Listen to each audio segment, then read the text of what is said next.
There are two kinds of rich people mansion dramas. The kind where everyone whispers over champagne like they're afraid the marble might hear them, and the kind where a girl in a butter yellow hoodie strolls up to the front lawn, grabs a baby tree like it owes her money, and rips it out of the ground by the roots in front of God, the gardener, and 6 highly trained security guards. And the wild part is, my sweet little bodyguard is built different somehow makes both of those tones work in the same episode without feeling like a mess. It's glossy elite circle chaos 1 second, then it's slapstick strength comedy the next, and then, sneakily, it turns into one of the gentler redemption romances I've seen in a while. If you are new here, welcome back to Jonota News, where I overthink fictional rich people and their emotional damage so you don't have to. If you end up liking this kind of long, messy, feelings-forward review, hit subscribe, no pressure, just saying. And spoiler-wise, I'm going moderate on this one. I'm going to talk about the big early turns and the core relationship dynamics, but I'm not going to lay out the deepest endgame resolutions like a receipt book. The whole hook of this drama is simple and kind of ridiculous in the best way. Ava Bennett is broke. Not, I can't vacation this year, broke. I mean, my card declines at a gas station and I pretend the machine is broken, broke. The show doesn't romanticize it either. The first scene has her doing that quiet math in her head while staring at a stack of final notices, and the camera lingers on the little indignities, the torn backpack strap, the instant noodles, the cheap phone with a cracked corner that still somehow keeps buzzing. Ava's not glamorous. She's blunt, she's hungry, she's embarrassed about being hungry, and she's got this stubborn, almost sunny insistence that she's going to fix her life with her own hands. Which is ironic, because the hands in question could probably bend a parking meter into modern art. She sees a listing for a private bodyguard opening with the Hawthorne family, like, the Hawthorns, old money with a conglomerate, a manor, a board, and the kind of reputation that makes people lower their voice when they say the name. The pay is obscene. The benefits are even more obscene.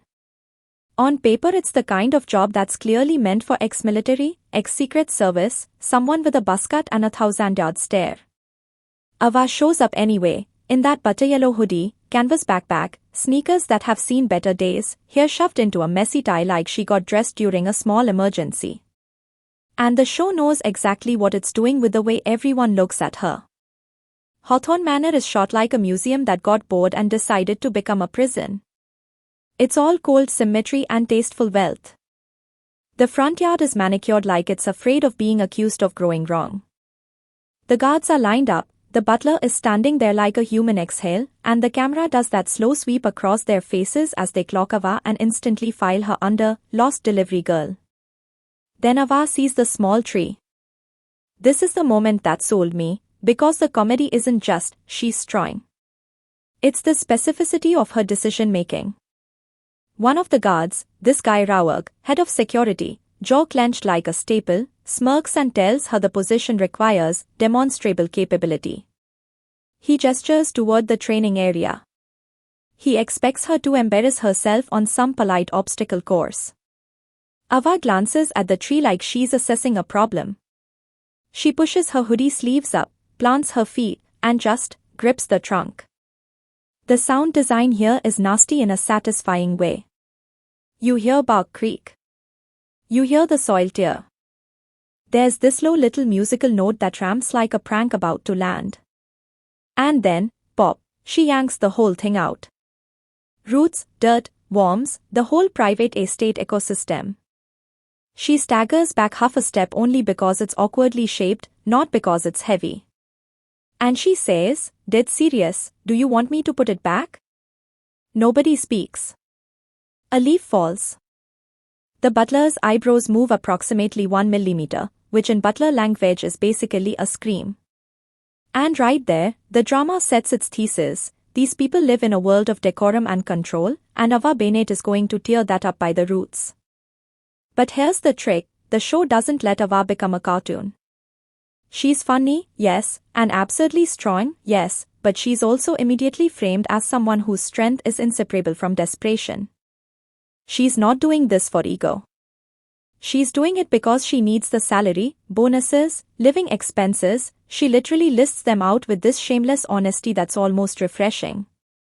When the hiring manager, technically the estate administrator, starts asking background questions, Ava doesn't do the usual, I have always dreamed of protecting others. She says, I need stable money. I can start now. I'm not picky. And that's when the name Julian Hawthorne drops like a shadow across the lawn. Julian is the charge. The heir. The center of the family's anxiety.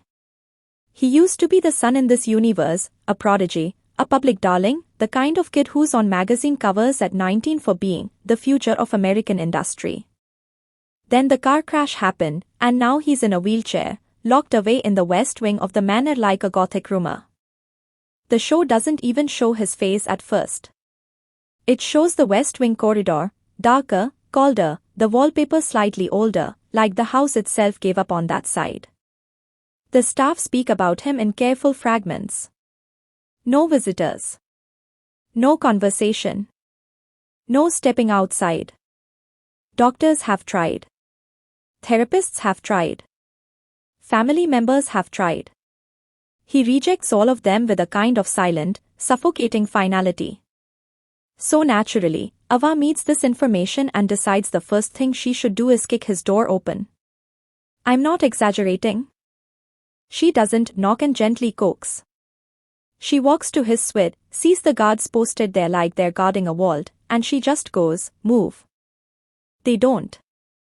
She sighs like someone dealing with a slow elevator, grabs the handle, and boots the door with a clean, brutal snap that makes the whole hallway flinch.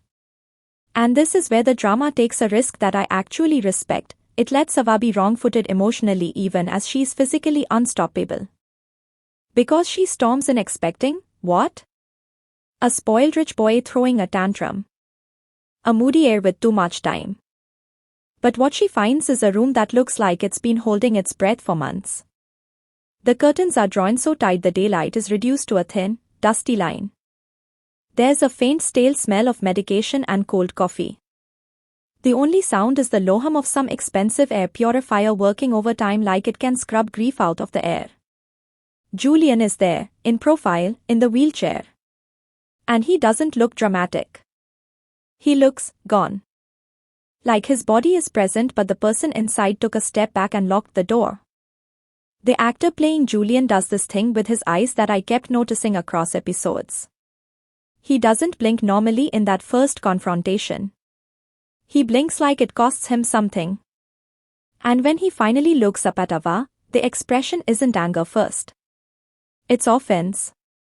Not, how dare you, but how dare you see me. Ava, in full Ava fashion, goes, you are coming outside. Julian's voice is quiet and sharp. Get out. And then Ava says the line that basically defines her whole approach to him, no. I'm being paid to keep you alive, and right now you are not doing much living.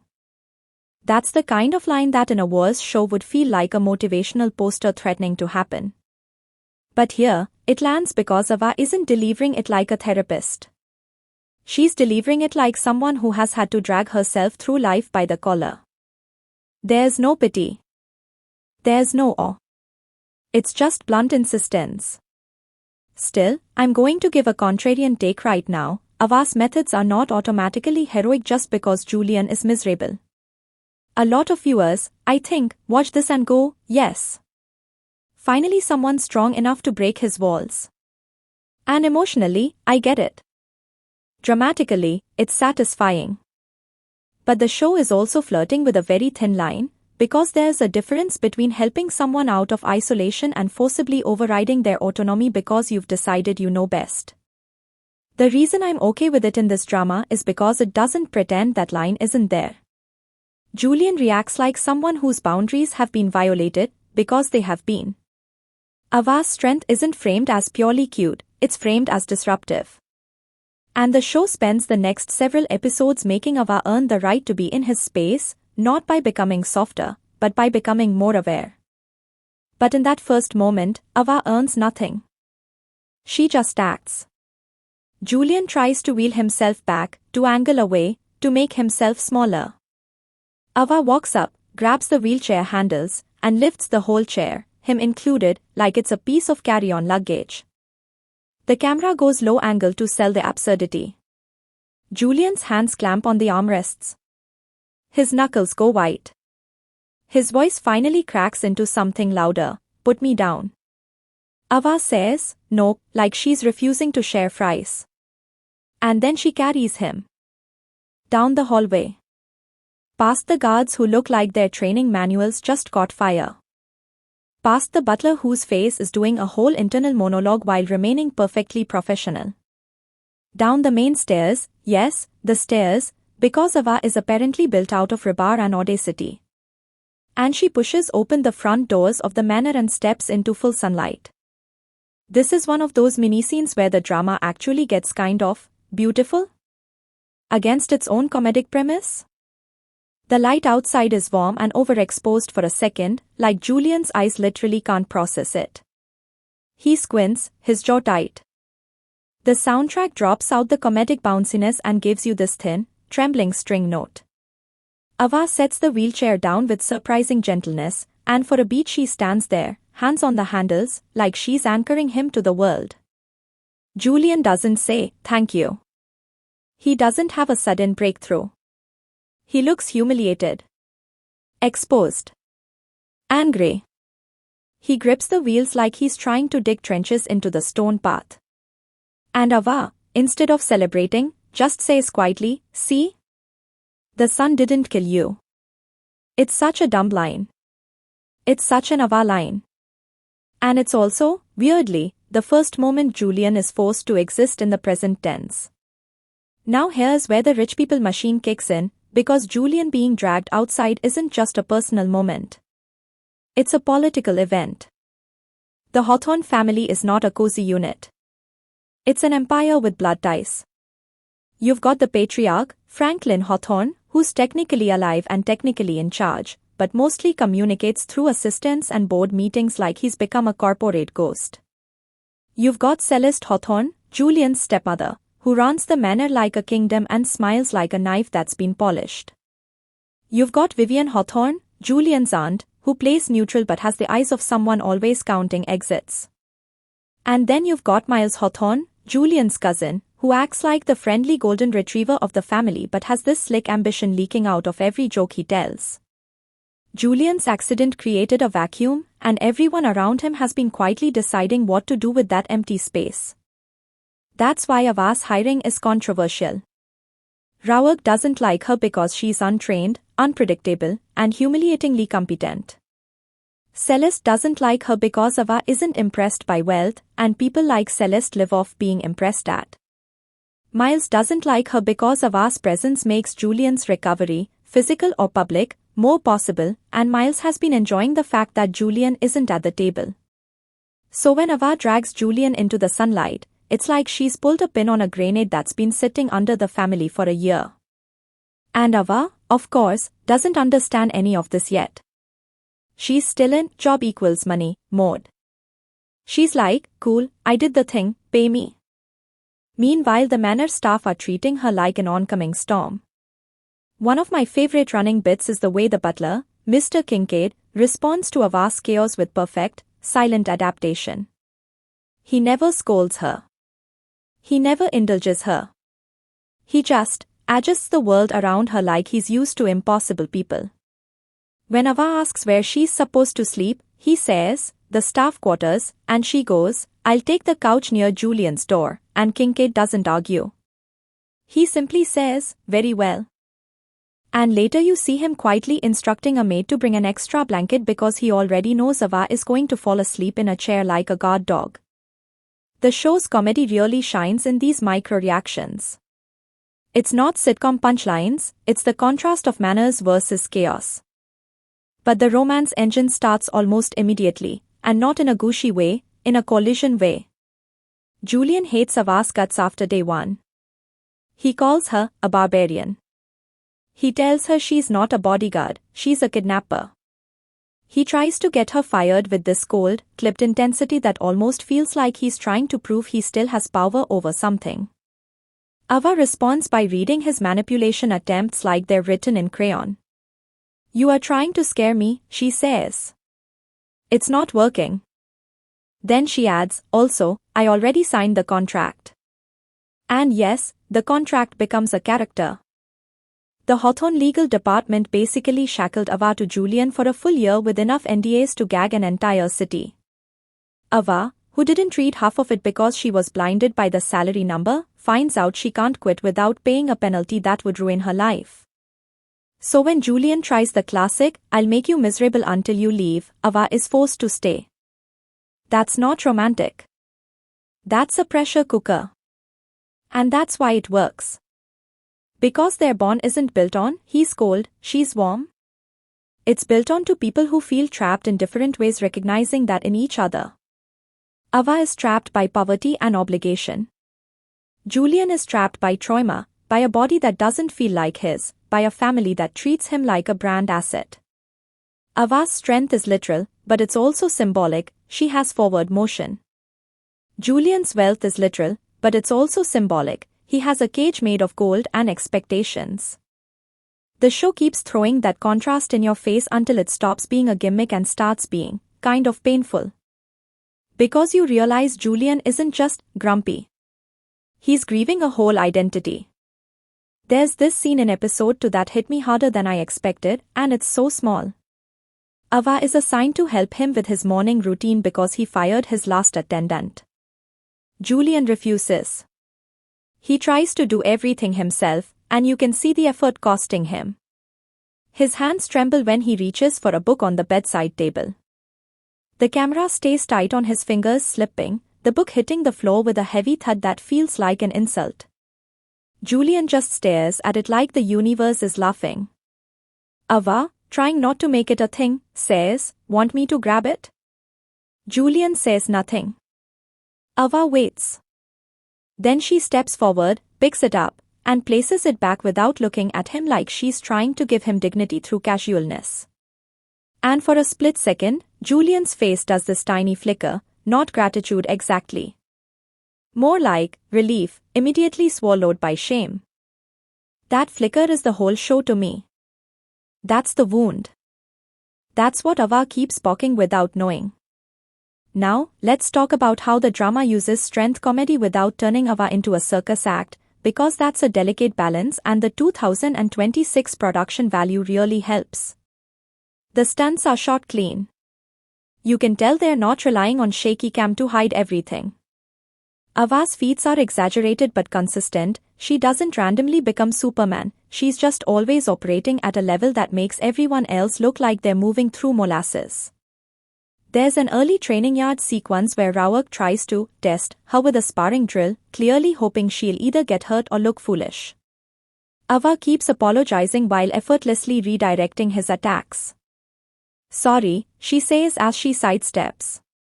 Sorry, she says as she taps his shoulder and he spins off balance. At one point she catches his fist mid-swing and just holds it there. Rawak is straining, sweating, and Ava looks mildly concerned like she's trying not to embarrass him. She says, "Do you work out?" and I laughed out loud, "I'm not proud."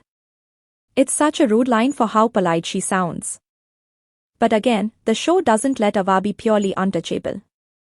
Her vulnerability is social and emotional, and it's written into her mouth. She talks too plainly. She says the thing you are not supposed to say in elite spaces. When Celeste offers her tea in this "Welcome to the Manor" performance, Ava goes, "Is there food with it?" Celeste smiles like her teeth are porcelain. Of course. Ava says, "Great, because I didn't eat since yesterday." The room goes quiet. And you can tell Celeste isn't offended by the hunger, she's offended by the honesty. And here's the question that starts hanging over everything: why is Celeste so invested in keeping Julian in the dark? Because she is. She frames it as care. She tells doctors Julian needs peace. She tells staff to keep noise down near the West Wing. She tells Franklin that Julian is fragile and shouldn't be pressured with business talk. It all sounds compassionate until you notice the pattern. Anything that could bring Julian back into public life gets softened, delayed, or redirected. Ava isn't politically savvy, but she has instincts. she sees Celeste look at Julian like a problem to manage, not a person to love. And Ava doesn't like it. There's a really good dinner scene, shot like a battlefield disguised as family time, where Celeste invites Ava to sit at the staff table, pointedly not the family table, but close enough that everyone can watch her. Julian refuses to come down at first. Ava goes upstairs, kicks his door again, less dramatically this time, but still, and says, "Dinner." "No." Julian says, "No." Ava says, "You can hate me while eating." Julian tries to resist, but Ava has learned something, forcing him physically creates backlash. So she changes strategy. She leans on the doorframe and talks like a normal person for once. She says, "They're going to forget what you look like if you stay up here." That's dangerous. Julian's eyes sharpen. Dangerous? Ava shrugs. Yeah. People do weird stuff when they think you are not watching. That line lands. Because Julian knows his world. He knows the board. He knows the vultures. He just hasn't had the energy to care. So he goes down. Not because he's healed, but because his pride is still alive somewhere under the numbness. And the second he enters the dining room, the entire temperature changes. It's one of those scenes where the blocking tells the story. Celeste stands a little too quickly, too performative. Miles smiles too wide. Vivian's eyes flick to Julian's legs then away. Franklin isn't there in person, he's on a video call projected at the end of the table like the family is dining with a corporate god. Julian wheels himself in, dressed impeccably, face controlled, and the show makes sure you see the effort. He's not fine. He's bracing. Ava stands behind him like a wall. The conversation is poison disguised as polite interest. Miles asks Julian if he's feeling stronger. Vivian mentions an upcoming gala and says, "Of course you won't be attending, dear, it's such a fuss." Julian's jaw tightens. Celeste talks about protecting the Hawthorne image like it's a baby bird. Ava, sitting at the edge like an intruder, watches it all with the expression of someone witnessing alien customs.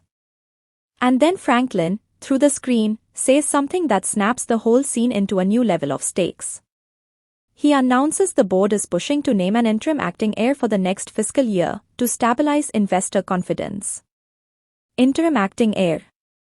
Translation, replacement. Julian's face goes blank in that way that means he's furious but refuses to show it. Miles, the snake in a friendly suit, does this little, oh wow, really, act that deserves an award for audacity. Celeste looks like she's already rehearsed her sympathy speech. Ava looks like she's about to flip the table, which, honestly, would have been understandable. And here's the rehook that made me binge 2 more episodes when I should have been sleeping. Julian doesn't fight. Not outwardly. He just nods like he's hearing weather. Like the decision is inevitable. Like he's already lost. So you start asking yourself, okay, is Ava here to protect Julian from external threats, or is she here to protect him from the version of himself that has already surrendered? The next episodes lean into this dual protection idea in a way that's surprisingly tender. Ava's job title is Bodyguard, but half her work becomes emotional first aid, whether she knows it or not. She starts creating little exposures for Julian, short trips outside, interactions with staff, movement through parts of the manor he hasn't seen since before the crash. Not in a sunshine and rainbows montage way. It's messy. Julian snaps at her. He gets exhausted. He accuses her of treating him like a project. And Ava, for her part, starts accidentally caring, which annoys her. There's a scene where Julian wakes from a nightmare, sweat, shallow breathing, hands clawing at the blanket, and Ava is outside the door because she sleeps there half the time, still pretending it's purely tactical. She hears him, hesitates, then enters without kicking this time. She turns on a lamp, low light. Julian is humiliated to be seen like that. He tells her to leave. Ava doesn't. She sits on the floor, back against the wall, and says, "You don't have to talk." Just breathe where someone can hear you. That line. I don't know. It got me. And I'm not even pretending I'm too cool for that.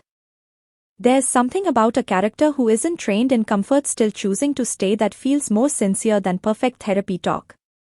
It reminded me, unknowingly, of times in my own life when the person who helped wasn't the most eloquent one, it was the one who didn't run away from the ugly moment. Julian's reaction is subtle. He doesn't melt. He doesn't confess. He simply stops trying to look composed. He lets his face do what it's doing. And the camera holds that. No music swelling to tell you what to feel. Just the sound of the lamp buzzing faintly and the manner settling around them. The romance, when it starts to flicker, is built out of those quiet allowances. Julian starts asking Ava questions without meaning to. Ava starts noticing Julian's preferences, not because she's trying to win him, but because she's there all the time. She learns he likes his coffee black because sugar makes him nauseous since the meds. She learns he listens to old jazz at night when he can't sleep. She learns he hates being touched unexpectedly, which becomes important, because Ava's default solution to everything is, pick it up and move it. And the show is smart enough to make her adjust. Not immediately. Not perfectly. But intentionally. One of the funniest but also most revealing moments is when Ava tries to help Julian by rearranging his room to make it less depressing. She drags a giant armchair across the floor like it weighs nothing. She opens the curtains. She moves his books. She even tries to swap out the heavy dark bedspread for something lighter that Kincaid suggests. Julian rolls in, sees his space transformed, and the look on his face is pure violated territory. He says, very quietly, put it back. Ava, caught between defensiveness and realization, goes, I was trying to make it nicer. Julian says, it was mine. And Ava freezes. Because she's been treating his space like a problem to solve, and he's reminding her it's his last remaining control. She doesn't argue. She just starts moving things back, slower this time, less force. And she mutters, okay. Okay.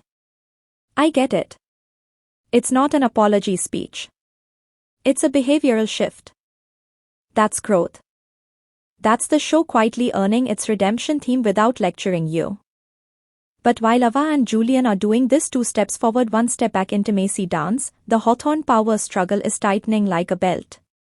Miles begins showing up more. He offers to assist Julian with business matters in this fake helpful tone. He starts taking meetings on Julian's behalf. He smiles at Ava like she's a cute pet that doesn't know it's in a wolf den. Celeste plays the long game, pushing a narrative that Julian is unstable and needs protection she can provide, of course. Rawak, stuck between loyalty and politics, starts receiving orders that don't sit right. The show has a talent for making these rich people machinations feel like physical threat. It's not just paperwork, it's control over Julian's access to information, over his medication schedule, over who gets to speak to him. In one episode, Ava discovers that Julian's physical therapy appointments have been quietly cancelled per family request. Julian didn't request it. He didn't even know. Ava storms into Kincaid's office like a hurricane and demands answers. Kincaid, ever composed, says, Miss Bennett. There are layers to this household. Ava says, yeah, and I'm peeling them. And that's when Kincaid finally lets a crack show. He says, softer, be careful whose skin you pull. Because Ava is strong, but strength doesn't help when the weapon is narrative. There's this deliciously tense sequence at a charity luncheon, peak elite circle theater, where Celeste wants Julian to appear on a balcony for photographs, just enough to reassure donors, but not enough to let him speak. Miles is working the crowd like a candidate. Vivian is monitoring the gossip like a radar dish. Ava is in a simple black suit that looks wrong on her in a way that makes her look even more herself, like she's wearing the uniform but not joining the cult. Julian doesn't want to go. He says he feels like an exhibit. Ava, to her credit, doesn't say, do it for your healing. She says, do it because they're using you either way. At least if you show up, you get to choose how. So Julian goes. And the balcony scene is shot with this bright, artificial sunlight that makes everyone look slightly too perfect, like a commercial. The crowd below claps. Cameras click. Julian's smile is practiced and brittle. He grips the railing, and you can see his shoulders strain. Then someone in the crowd shouts a question about the crash. It's not polite. It's hungry. Julian, will you ever walk again? The crowd hushes with fake concern. Julian's smile falters. Celeste's hand touches his arm in a controlling way. Miles steps forward, ready to smooth it over. Ava steps closer to Julian's side, not touching him, just present. And Julian, this is important, chooses to answer. He doesn't give a triumphant speech. He says, into the microphones, voice calm but edged, I'm alive. That should be enough for today. Then he adds, but I appreciate your interest in my body. It's such a sharp line. You hear the crowd laugh awkwardly. You see Celeste's face tighten like she's swallowing glass. You see Miles's eyes flicker with irritation. And you see Ava, she bites the inside of her cheek to keep from smiling, because she's proud of him, and she doesn't want to make it about her. That's the moment you realize Julian hasn't lost his spine. He's just been burying it. And of course, the second Julian asserts himself publicly, the threats escalate privately. Ava starts noticing weird things, a car tailing the manor's supply truck, a staff member she doesn't recognize in the West Wing corridor, an email on Julian's tablet that's been marked read when Julian insists he hasn't touched it. The drama plays these as little pins dropping, not full-blown action set pieces, which honestly makes it creepier. Because this isn't a show where the villain jumps out with a knife. This is a show where the villain moves your chess pieces while smiling at you across the table. There's a particularly good sequence where Ava catches a maid swapping out Julian's medication. The maid's hands are shaking, eyes darting. Ava grabs the bottle, reads the label, then compares it to the schedule Kincaid gave her. Something is off. Ava doesn't scream. She doesn't punch anyone. She simply holds the maid's wrist, not hard, just immovable, and says, "Who told you to do that?" The maid whispers, terrified, "I'll lose my job." Ava says, "You'll lose more than that if you poison him." The maid starts crying. Ava's face softens for half a second, then hardens again because she can't afford softness here. The maid finally says, "Mrs. Hawthorne's assistant."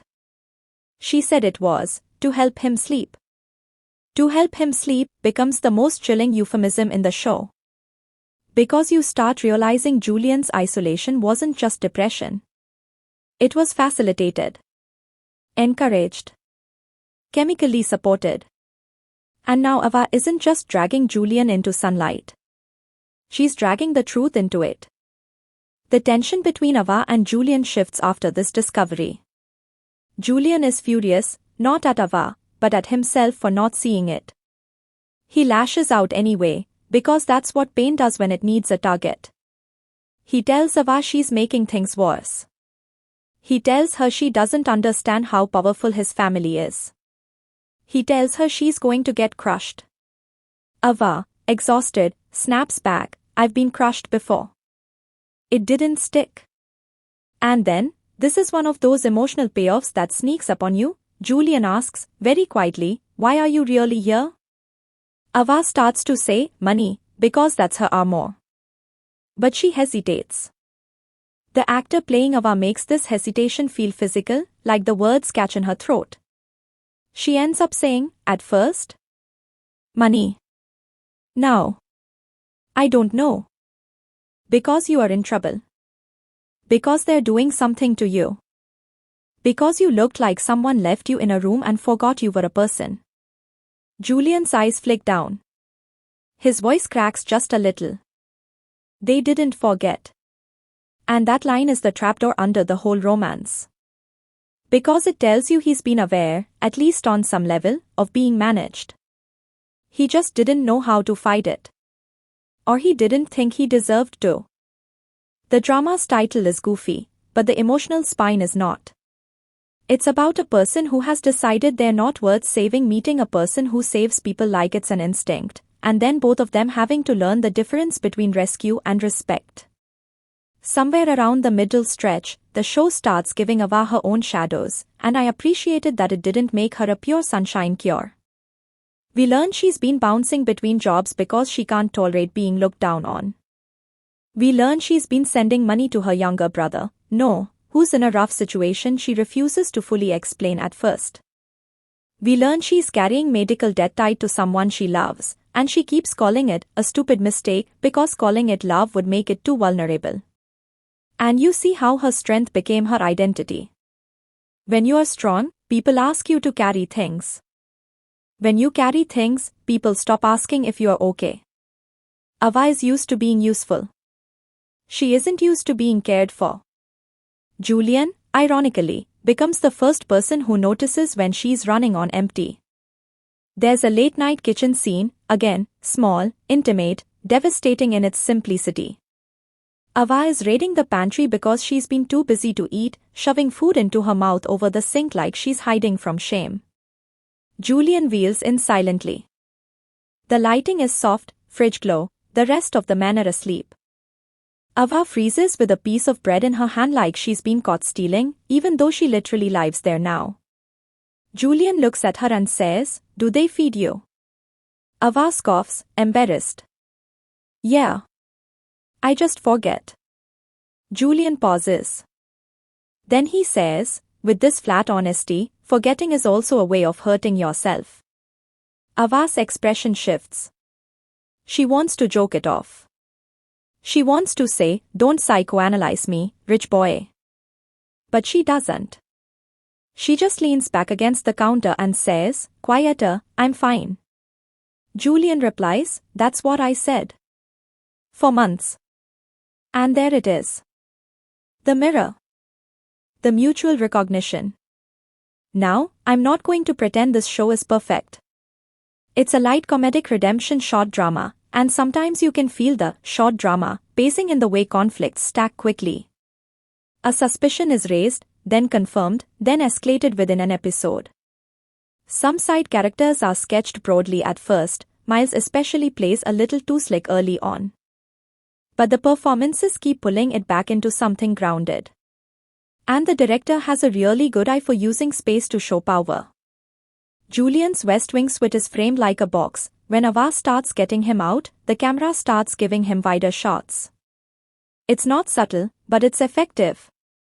And we need to talk about chemistry, because if Ava and Julian didn't click, this whole premise would collapse like that poor tree.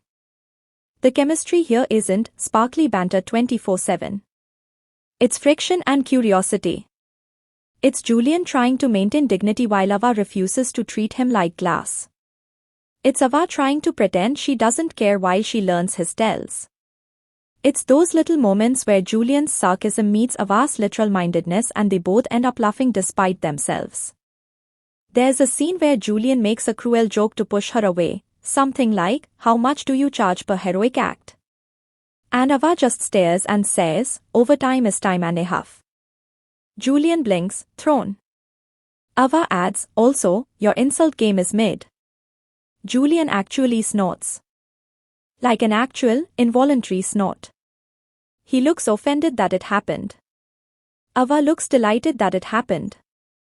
And it's such a human beat, laughter as a crack in the armor neither of them planned. But right when you start settling into the idea that Ava is slowly bringing Julian back, the drama pulls a move that reframes the whole bodyguard concept in a nastier direction. Someone tries to remove Ava. Not with a bullet. With paperwork. Celeste calls Ava into a sitting room that looks like it's been staged for polite executions. Celeste offers her tea again. Ava declines because she's learned tea is a weapon here. Celeste slides a folder across the table, an employment review, filled with complaints, unprofessional conduct, property damage, the door, the tree, the chair incident, emotional distress caused to the client, reputational risk. Celeste speaks in that calm, maternal tone that makes you want to throw something. She tells Ava, "You are not suited for this environment. You are a good girl, but you are out of your depth." Then she offers Ava a check. A huge check. The kind that would solve Ava's problems instantly. Ava stares at it. And you can see the temptation like a hunger pang. Celeste adds, softly, "You can take this and walk away clean. Or you can stay and be the reason Julian collapses again." That's the cruelest part. Celeste tries to make Ava feel responsible for Julian's fragility. It's manipulation disguised as concern. Ava's hands clench. She looks at the check. She looks at Celeste. And for a second, I genuinely didn't know what she'd do, because the show has done such a good job making Ava's desperation real. She's not above money. She needs money. She has people depending on her. And then Ava says, "If you want me gone, fire me. Don't buy me." She pushes the check back. "Also, don't call me a good girl. I'm not a golden retriever." Celeste's smile finally drops. Just a fraction. Enough to show the contempt underneath. She says, very quietly, "You have no idea what you've stepped into." Ava stands. Then I learn. That scene is a turning point, because it's the moment Ava stops being a temporary disruptor and becomes a threat to the family's control. And it's also the moment Julian starts seeing Ava's loyalty as more than contract-bound obligation. Because Julian finds out. Rawak tells him, maybe out of guilt, maybe out of a sense of honor, that Celeste tried to pay Ava off. Julian sits in silence for a long time after hearing it. He doesn't rush to Ava with flowers. He doesn't suddenly become soft. But later that night, he wheels himself to where Ava is stationed outside his door, and he says, stiffly, "You could have taken it." Ava, half asleep, blinks. "Taken what?" Julian says, "The money." Ava rubs her face. "Yeah. I could have." Julian's voice is tight. "Why didn't you?" Ava looks at him in the dim hallway light and says, "Because you are a pain, but you are not disposable." Julian's throat moves like he's swallowing something sharp. He nods once, as if filing that away. Then, because he can't handle sincerity without armor, he says, "Don't get arrogant." Ava smiles, small. Too late. And you'd think that would be the sweet moment that lets them breathe for a bit. The show refuses. It keeps twisting the screws, and the next complication is the kind that makes you lean forward because it's so unfair you almost start bargaining with the screen. Julian's interim heir appointment gets pushed forward. Franklin announces, through another cold video call, that due to recent instability and public concern, the board will vote within weeks. Miles is positioned as the obvious candidate. Celeste plays supportive, claiming she only wants what's best for the company. Julian, who has been slowly regaining some will to fight, realizes he's running out of time. So he makes a decision that terrifies Ava. He wants to attend the board meeting in person. Not from a screen. Not via proxy. In person, in the Hawthorne headquarters downtown, rolling into a room full of people who have been treating him like a liability. Ava immediately thinks security threat. She starts planning routes, exits, contingencies. She gets intense. She starts acting like the Bodyguard title is finally literal. Julian watches her spin up and says, with a faint, bleak humor, "You look like you are preparing for war." Ava replies, "I am." And the night before the meeting, we get one of the most cinematic sequences in the whole midsection. Ava finds Julian in the Manor's indoor pool room. It's empty, echoing, all blue tiles and chemical clean air. Julian is there alone, shirt sleeves rolled up, sitting by the edge in his chair, staring at the water like it's another world he can't enter. The pool lights ripple across his face, making him look younger, haunted. The soundtrack is barely there, just this soft, pulsing tone like a heartbeat. Ava walks in quietly, her footsteps muffled by the humidity. She doesn't make a joke. That's how you know it's serious.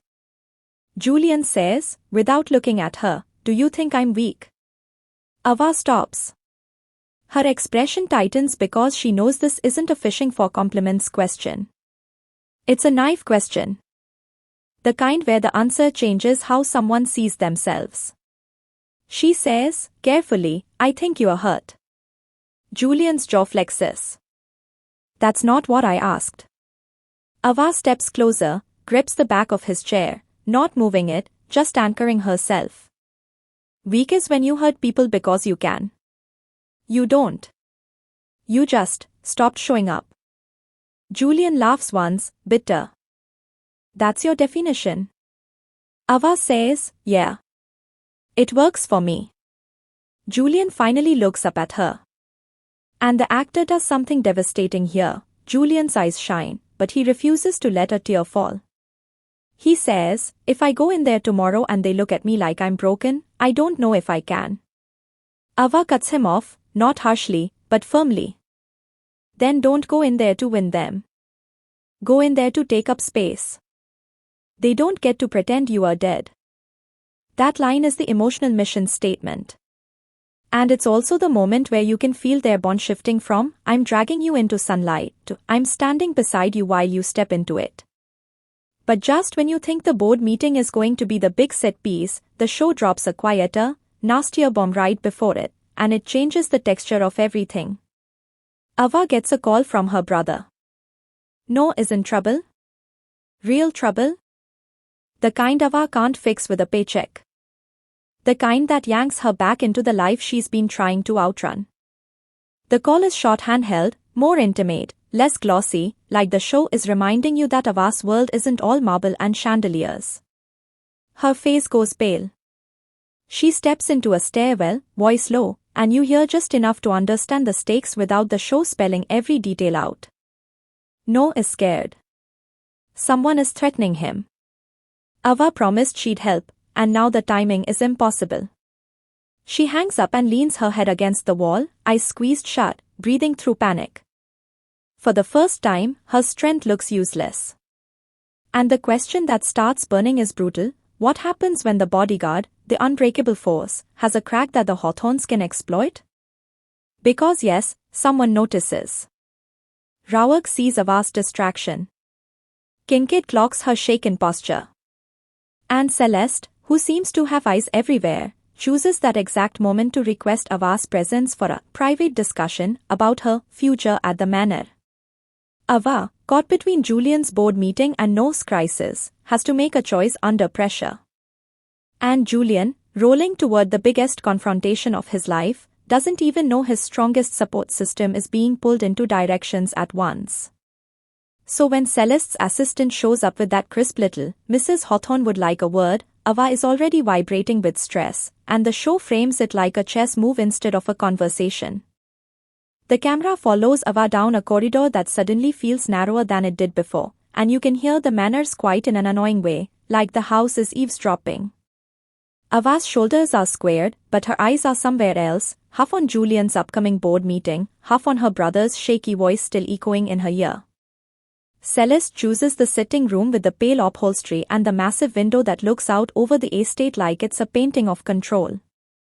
She's seated perfectly, not lounging, not tense, just arranged. There's a tea service already poured, and I swear in this drama tea is never a beverage, it's a trap with steam coming off it. Ava doesn't sit until Celeste gestures, and even then she perches like she's ready to stand back up and walk out. Celeste doesn't start with threats. She starts with sympathy.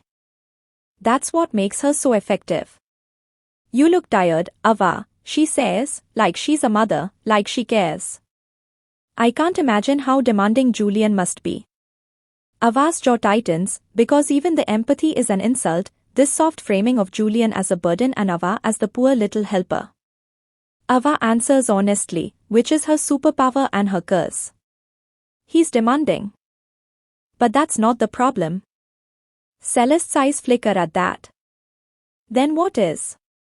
And the show does this slow push in on Ava's face because you know exactly what she's trying not to do, give Celeste access.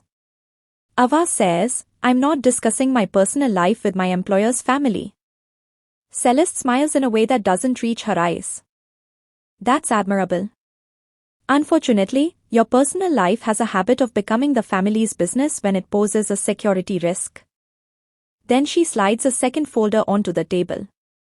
Different from the employment review. Thicker. Messier. Ava opens it, and you see the contents in quick inserts: a photo of No outside a beat-up apartment building, a court notice, a hospital bill, an old police report from Ava's teenage years where she got into a fight defending someone and the system labeled it assault. The editing here is sharp and mean, fast cuts that feel like being slapped with paper. Ava's face changes. Not fear, exactly. Rage mixed with that old, familiar shame of being poor and documented. Celeste sips her tea, calm as a stone. You have responsibilities, she says softly. People who rely on you. And people who could be harmed if you make enemies in circles you don't understand. Ava's hands tighten around the folder. Did you have someone follow my brother? Celeste tilts her head. I have people who keep me informed. Ava laughs once, humorless. That's not an answer.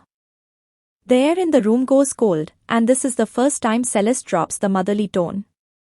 I'm giving you an opportunity, she says.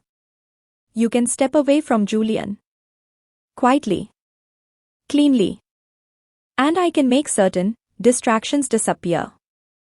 Or you can keep interfering, and I cannot guarantee that your little brother's troubles won't become significantly worse.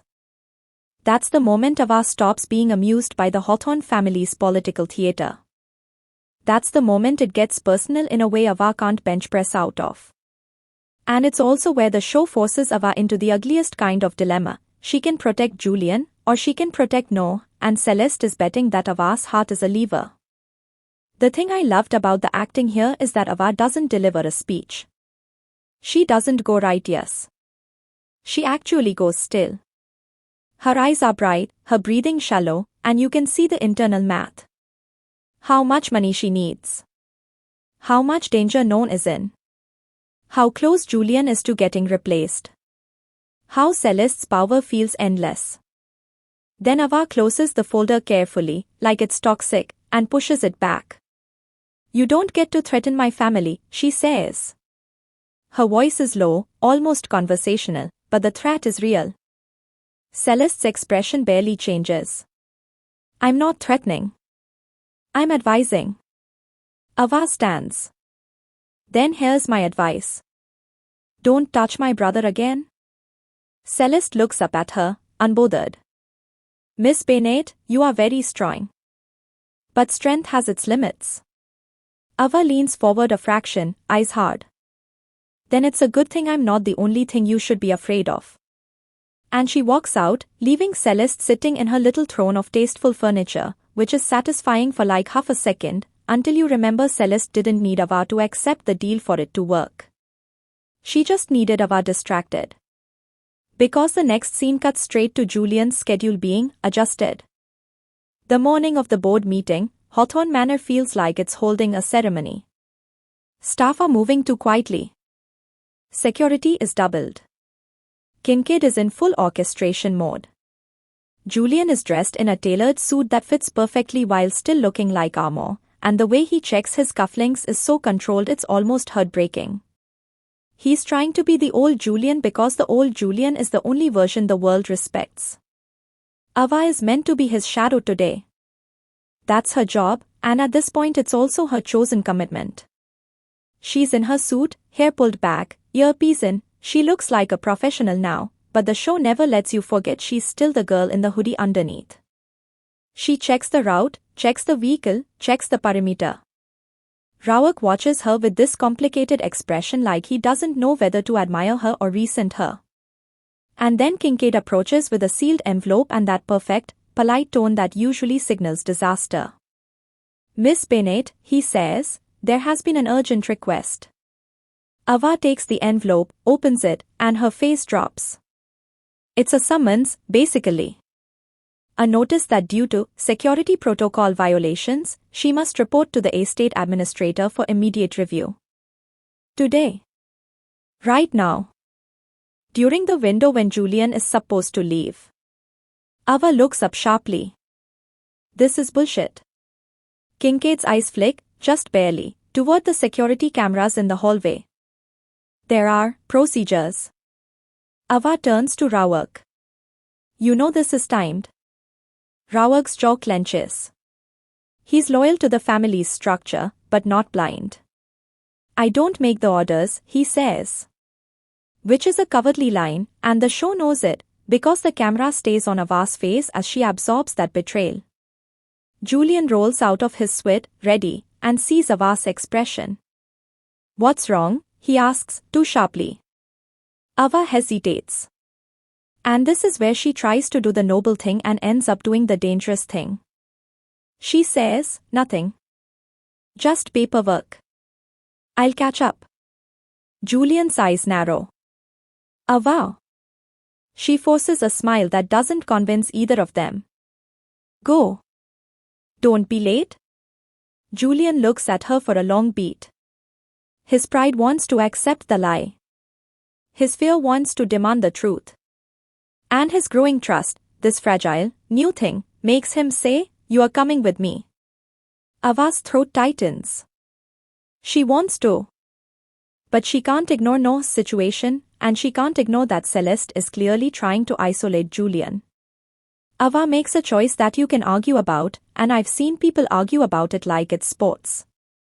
She says, I'll be right behind you. I promise. Julian hates promises now. He's been living in the aftermath of broken ones. The actor lets that flash across his face, hurt disguised as irritation.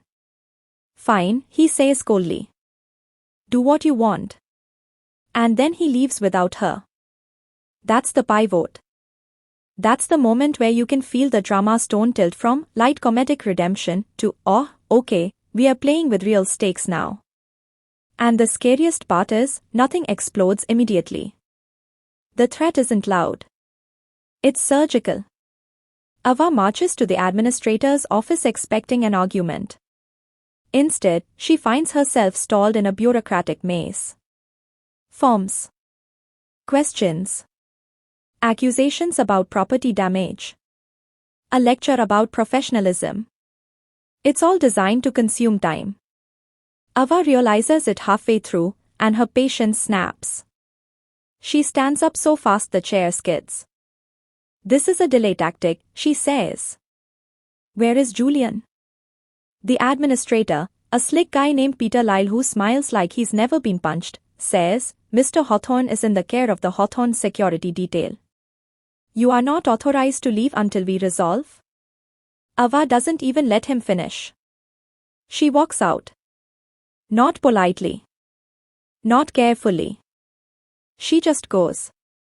A guard tries to block her at the door, and Ava does the simplest, most humiliating thing possible. She picks him up by his vest like a toddler and sets him aside. Sorry, she mutters, not sorry at all, and takes off down the hall.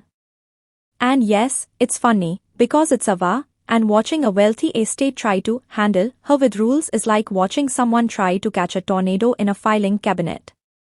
But it's also tense, because for the first time, Ava's strength is being used against the Hawthorne system openly, and that system has consequences. She sprints to the garage, only to find the main vehicle already gone. Her phone buzzes. A text from No. Not words. A location pin. My stomach dropped at this point, and I'll just admit it, I'm a sucker for the two emergencies at once trope when it's done with character logic. Ava is torn, and the show doesn't cheapen it. She stands there in the garage, breathing hard, staring at the empty space where Julian's car was, and you can see her mentally splitting in half. Then she does something that surprised me and, honestly, made me respect her more. She calls Julian.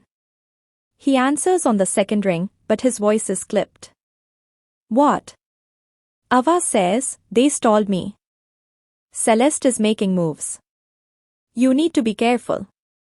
Julian pauses. The sound of the car in motion fills the silence. Where are you?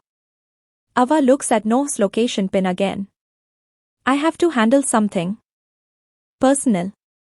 Julian's tone sharpens. Ava. Ava cuts in, because if she hears his disappointment she might crumble. Take raw work and stay in public spaces. Don't let Miles get you alone. Don't sign anything they put in front of you. Julian exhales, bitter. So you are giving me survival tips and leaving. Ava closes her eyes. I'm not leaving. I'm just not there. Julian doesn't respond for a beat.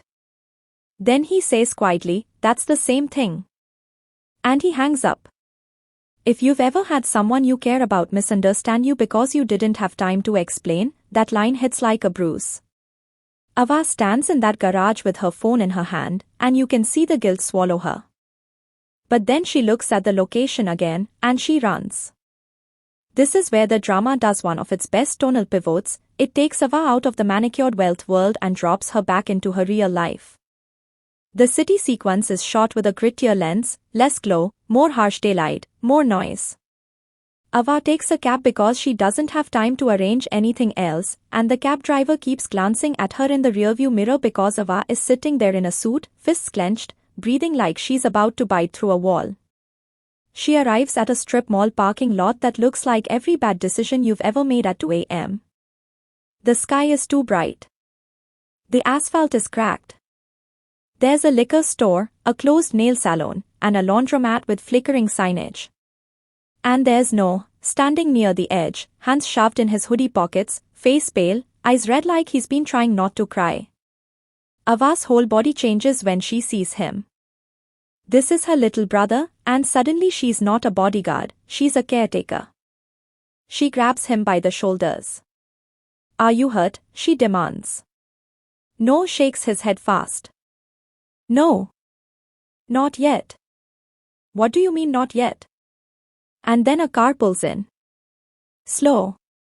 Intentional. Two guys get out. They're not cartoon thugs. They're the worst kind, normal-looking men with dead eyes and casual confidence. One of them has a phone in his hand like he's filming for leverage. The other has a baseball bat that's not being swung, just carried, like a suggestion. No whispers, it's them. They said if I didn't pay by today. Ava's face goes cold. Who? No swallows. It's not just a loan. I messed up. I tried to, he looks ashamed. I tried to help Mom with the bills. I thought I could flip something fast. Ava closes her eyes for a fraction. There's a whole history behind that. A whole life of bills and panic and kids growing up too quickly. The guy with the bat smiles. Ava Bennett, he says, like he's been practicing her name. You're harder to reach than your brother said. Ava steps forward, placing herself between them and Noah. Talk to me.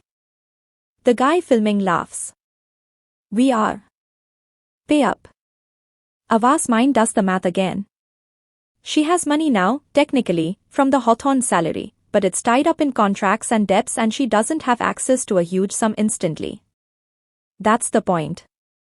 This is designed to make her desperate. And then the bad guy says the sentence that tells you this isn't random street crime. You work for the Hawthorns now, right? Big fancy job. Big fancy pay. Seems like you can afford to take care of your family. Ava's eyes narrow. Because how do these guys know that? That's the rehook that made my heart start sprinting. Celeste didn't just threaten Noah. She weaponized him. She made Ava's outside life part of the Hawthorne war. Ava keeps her voice steady. Who told you about my job? That guy shrugs. Information travels. Ava takes one step closer, and the camera drops low, emphasizing her physical presence. Try again. The guy filming raises his phone higher. Careful, bodyguard. You hit us, it's assault. We got evidence. Hawthorns don't like scandal. And I have to give the show credit for not making Ava's strength the easy solution here. If she just punches them, she loses. She gets arrested. She gets fired. Julian loses his protector.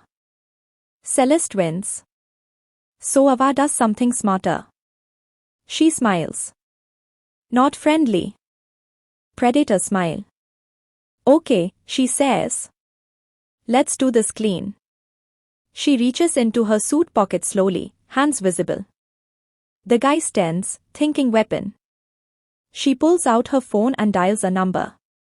No whispers, who are you calling? Ava says, without looking back, someone who can afford lawyers. And she puts the phone on speaker. It rings once. Twice. Then Julian's voice answers, cold and distant. What? Ava's throat tightens, but she forces her voice into calm. I need a favor. There's a pause. You can hear faint city noise on Julian's end. He's at the headquarters now, surrounded by people, probably seconds from walking into the board meeting. This is not a good time, he says. Ava looks at the men in front of her. It's life or death time. That lands. Julian's breathing changes, just slightly. Where are you? Ava gives the location quickly.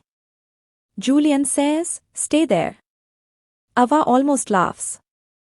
I don't have a lot of choice. Julian's voice drops. I'm sending someone. Bad guy scoffs. Ooh, you called your rich boyfriend. Ava snaps, he's not, then stops, because honestly, what is he? Not her boyfriend, not her boss anymore, not just her client. Something else. Something complicated. Julian, hearing the background voices, says quietly, Ava. Don't do anything stupid. Ava's eyes flash. I'm the queen of stupid. I'm trying something new. Julian exhales like he's furious and terrified at the same time. I'm on my way, he says. Ava's stomach drops. No. You can't. The board. Julian cuts her off. They can wait. And he hangs up. Now listen. Is this rational? No. Is it romantic? Unfortunately, yes. It's the first time Julian chooses Ava's crisis over his own public survival. And the show doesn't play it as a grand gesture. It plays it as impulse, like Julian's heart makes the decision before his pride can stop it. While they wait, Ava keeps the men talking. Stalling with that street smart edge she rarely shows in the manner. You want money, she says. Fine. But you don't get to threaten my brother. Give me a number. I'll set up a payment plan. They laugh. Payment plan, that guy repeats, like she's adorable. Lady, we want it all now. Noel's breathing is shaky. Ava reaches back and grabs his wrist briefly, grounding him. Look at me, she whispers. Don't panic. Don't talk. Let me handle it. No nods, eyes glossy. I'm sorry, he whispers. Ava's jaw tightens. Later, she says. Apologize later. Survive now. The men step closer. The bat taps lightly against the palm, a sound that makes the hairs on your arms rise. Ava's muscles tense. You can tell she's calculating how fast she could disarm them without leaving marks, how to move without being caught on camera. The show holds on her face, and for the first time, Ava looks afraid, not of getting hurt, but of making the wrong move and ruining everything. Then a black SUV pulls into the lot, tires crunching over gravel-like punctuation. It's absurdly out of place here. Polished, expensive, intimidating. The men freeze, because even criminals recognize money. The door opens. And Julian Hawthorne steps out. Not rolling. Not in a chair. He's on crutches. I'm not going to lie to you, I gasped. And I'm also not going to spoil exactly how the show handles his mobility journey later, because that's one of the emotional through-lines that lands best if you let it unfold. But in this moment, the point isn't, look, he's cured. The point is that he's doing something painful, difficult, and probably medically unwise because Ava called him in a panic. He stands there, suit jacket open, face pale from effort, jaw set like stone. Rawak is behind him, looking like he wants to yell at Julian and also protect him from the entire universe. Two other security personnel fan out, scanning. Julian's eyes lock on Ava first. There's anger there, hurt from the earlier call, from her leaving. There's also relief so intense it almost looks like rage. Then he looks at the men. "What's the problem?" he says, voice calm, rich, bored in that way only extremely powerful people can perform. Bad guy straightens up, trying to act unbothered. "Private matter." Julian nods. "It's my matter now." The guy filming raises his phone. "We are not scared of you, Hawthorne. People like you don't get your hands dirty." Julian takes one step forward on the crutches, and you can see pain flash across his face. He doesn't hide it. He uses it. "You are right," he says. "I don't. That's why I pay people."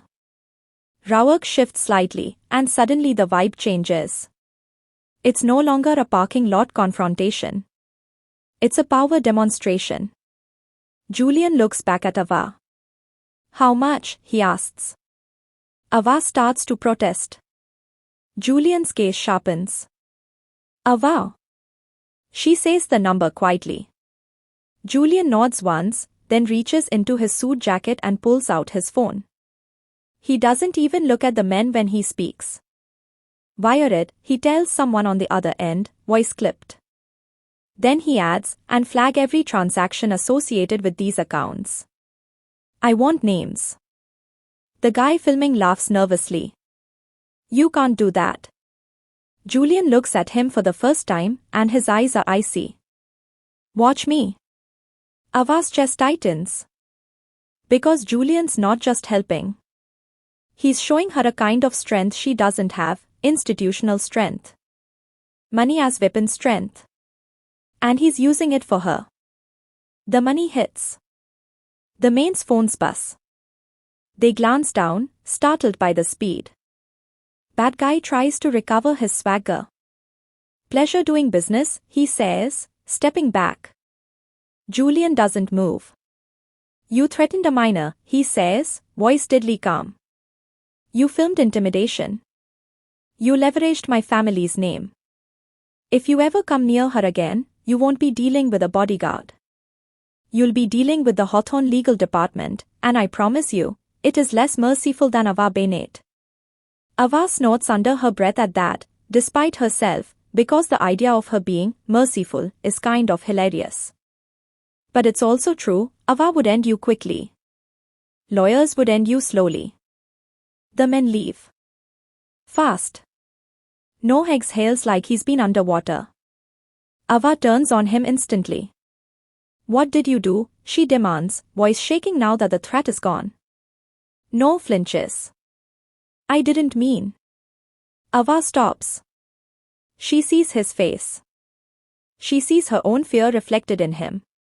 She swallows hard, and her anger folds into something softer.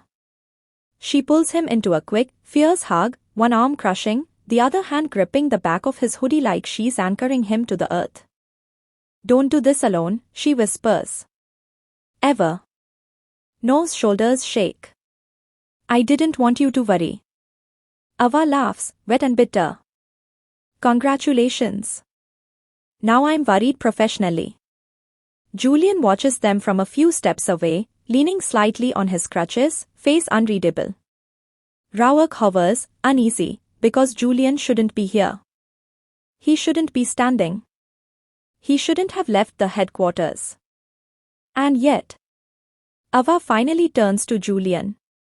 "You left the board meeting," she says, accusation and disbelief tangled together. Julian's expression tightens. "I postponed it." Ava stares. "You can't just." Julian cuts in, voice sharp. "Apparently I can. It's my name on the building." And then, quieter, he adds, "You said life or death." Ava's throat tightens. Her eyes flick down to his crutches. This hurts you? Julian's jaw clenches. Yes.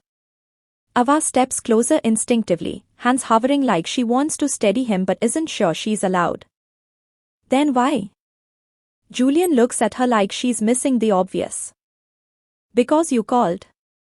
And that's the kind of line that should feel cheesy, but the actor sells it like it's a confession Julian didn't plan to make. Like he hates that it's true and can't stop it from being true. Ava swallows. I'm sorry I wasn't there today, she says, and you can hear how hard it is for her to say it. Julian's eyes soften for half a second, then harden again. You left, he says simply. Not cruelly. Just fact. And when you leave, everything gets quieter. That's not peace. That's danger. Ava flinches. Because he's right. She has been the noise in his isolation. The disruption that kept him connected.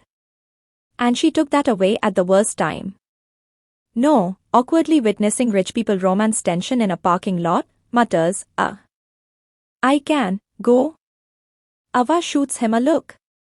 No. You're not going anywhere alone? Julian looks at No with mild surprise. This is your brother? No nods, wary. Yeah. Julian studies him, then says, almost politely, you are reckless. No blinks. I get that a lot. Ava groans. Oh my god, it's genetic. That little comedic beat saves the scene from drowning in heaviness. It's one of the show's strengths, it knows when to let you breathe. But the cost of Julian leaving the board meeting is immediate. His phone won't stop buzzing. Messages from executives. Calls from Franklin's assistant. Probably from Franklin himself. Julian stares at the screen like it's a swarm. Rauak says quietly, Sir, we should return. Julian's eyes flick to Ava. Are you coming with me? He asks. Ava hesitates for a fraction of a second. Julian's face tightens at the hesitation, like he's bracing for disappointment again. Then Ava says, yes. And that one word feels like a pledge. They take no with them, because Ava refuses to leave him now, and Julian, surprisingly, doesn't argue. He just makes arrangements with the efficiency of someone who has never had to wonder if he can afford to help. He puts No in a safe guest suite at a Hawthorne hotel, not the Manor, because the Manor is compromised in Ava's mind now. She doesn't say it out loud, but the show lets you see it. Ava no longer trusts Hawthorne Manor as a safe place. The mansion has become a battlefield. On the drive back downtown, Ava and Julian sit in tense silence in the SUV's backseat while Rauak rides up front. The city passes in glossy blurs outside the tinted windows, and the soundtrack hums low like anxiety. Ava's hands are clasped so tight her knuckles are pale. Julian's posture is rigid, pain held in his shoulders. Neither of them knows how to apologize properly because both of them associate apology with losing power. And then Julian finally breaks. Your brother, he says, voice flat. Was that Celeste? Ava's eyes snap to his. She knew, Ava says. She had a file. Julian's jaw clenches.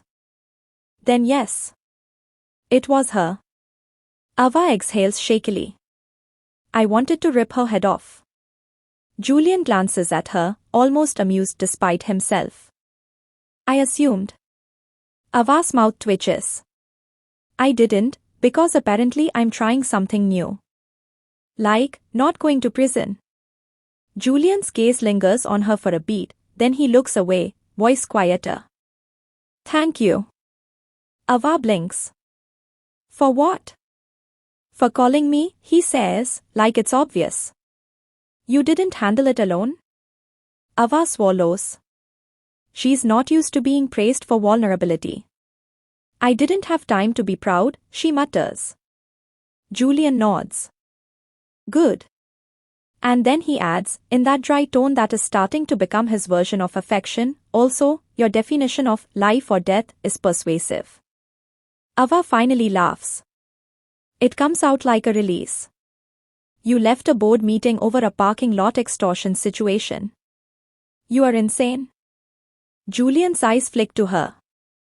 So are you, he says. You work here. That's the first time their banter feels easy again. Not healed. Just connected. But the consequences are waiting downtown like a guillotine. Julian walks into Hawthorne headquarters late, on crutches, with Ava at his side, and the building itself feels like a different kind of mansion, glass and steel, colder than marble. The lobby is all reflective surfaces and harsh, and people stare. They try not to stare. They fail.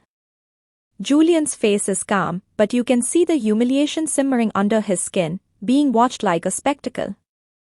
Ava stays close without hovering. She's learned that. She's not grabbing him. She's just present, like a moving boundary line. The boardroom sequence is one of the show's best pieces of elite circle tension. It's not an action scene, but it plays like one. The long table is a runway for power. The executives are arranged like pieces. Miles is already there, smiling, performing concern. Celeste sits at the far end with a serene expression like she didn't just weaponize Ava's brother. Franklin is present via video again, face stern and distant, the patriarch as a screen. When Julian enters, the room goes quiet in that performative way, like everyone is pausing to show respect while mentally assessing weakness. Miles stands. Julian, he says warmly. We were worried. Julian doesn't smile back. Don't be, he says. You'll waste energy. Ava, behind him, has to bite her tongue because that's such a clean insult delivered with no raised voice. The writing here is sharp, Julian's barbs are not loud. They're surgical. Franklin on the screen says, explain your absence. Julian meets the camera with a steady gaze. I had a security matter, he says. Celeste's eyes narrow. Security, she echoes, sweetly. How alarming. Ava's fingers twitch at her sides. She wants to speak. She can't. She's an employee. They want her silent. Julian continues, it's been handled. We can proceed. Miles slides a folder forward. Before we proceed, he says, the board has prepared documents for an interim appointment. It's a temporary measure. Julian cuts him off. I'm here, he says simply. So there's no interim. The room shifts. Executives exchange glances. Some look relieved, because Julian is the stable brand. Some look annoyed, because stability means their ambitions are delayed.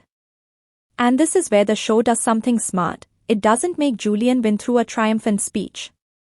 It makes him win through clarity. He doesn't beg. He doesn't plead. He doesn't perform inspiration.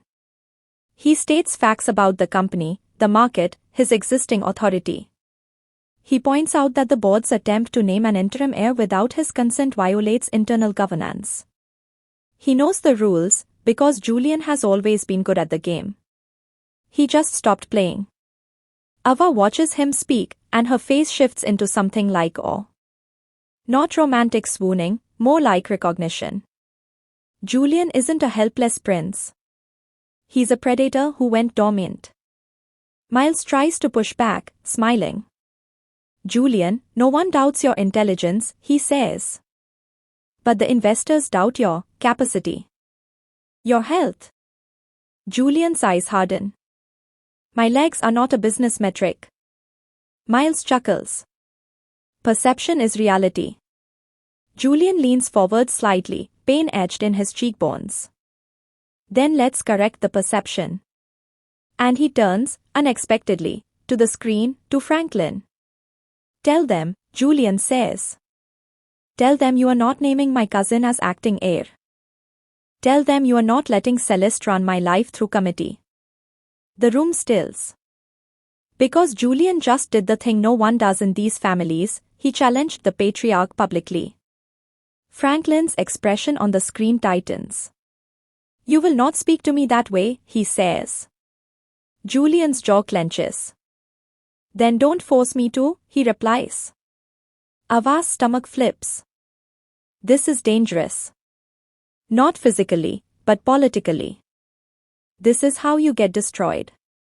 And that's the rehook. The board meeting isn't just about the company.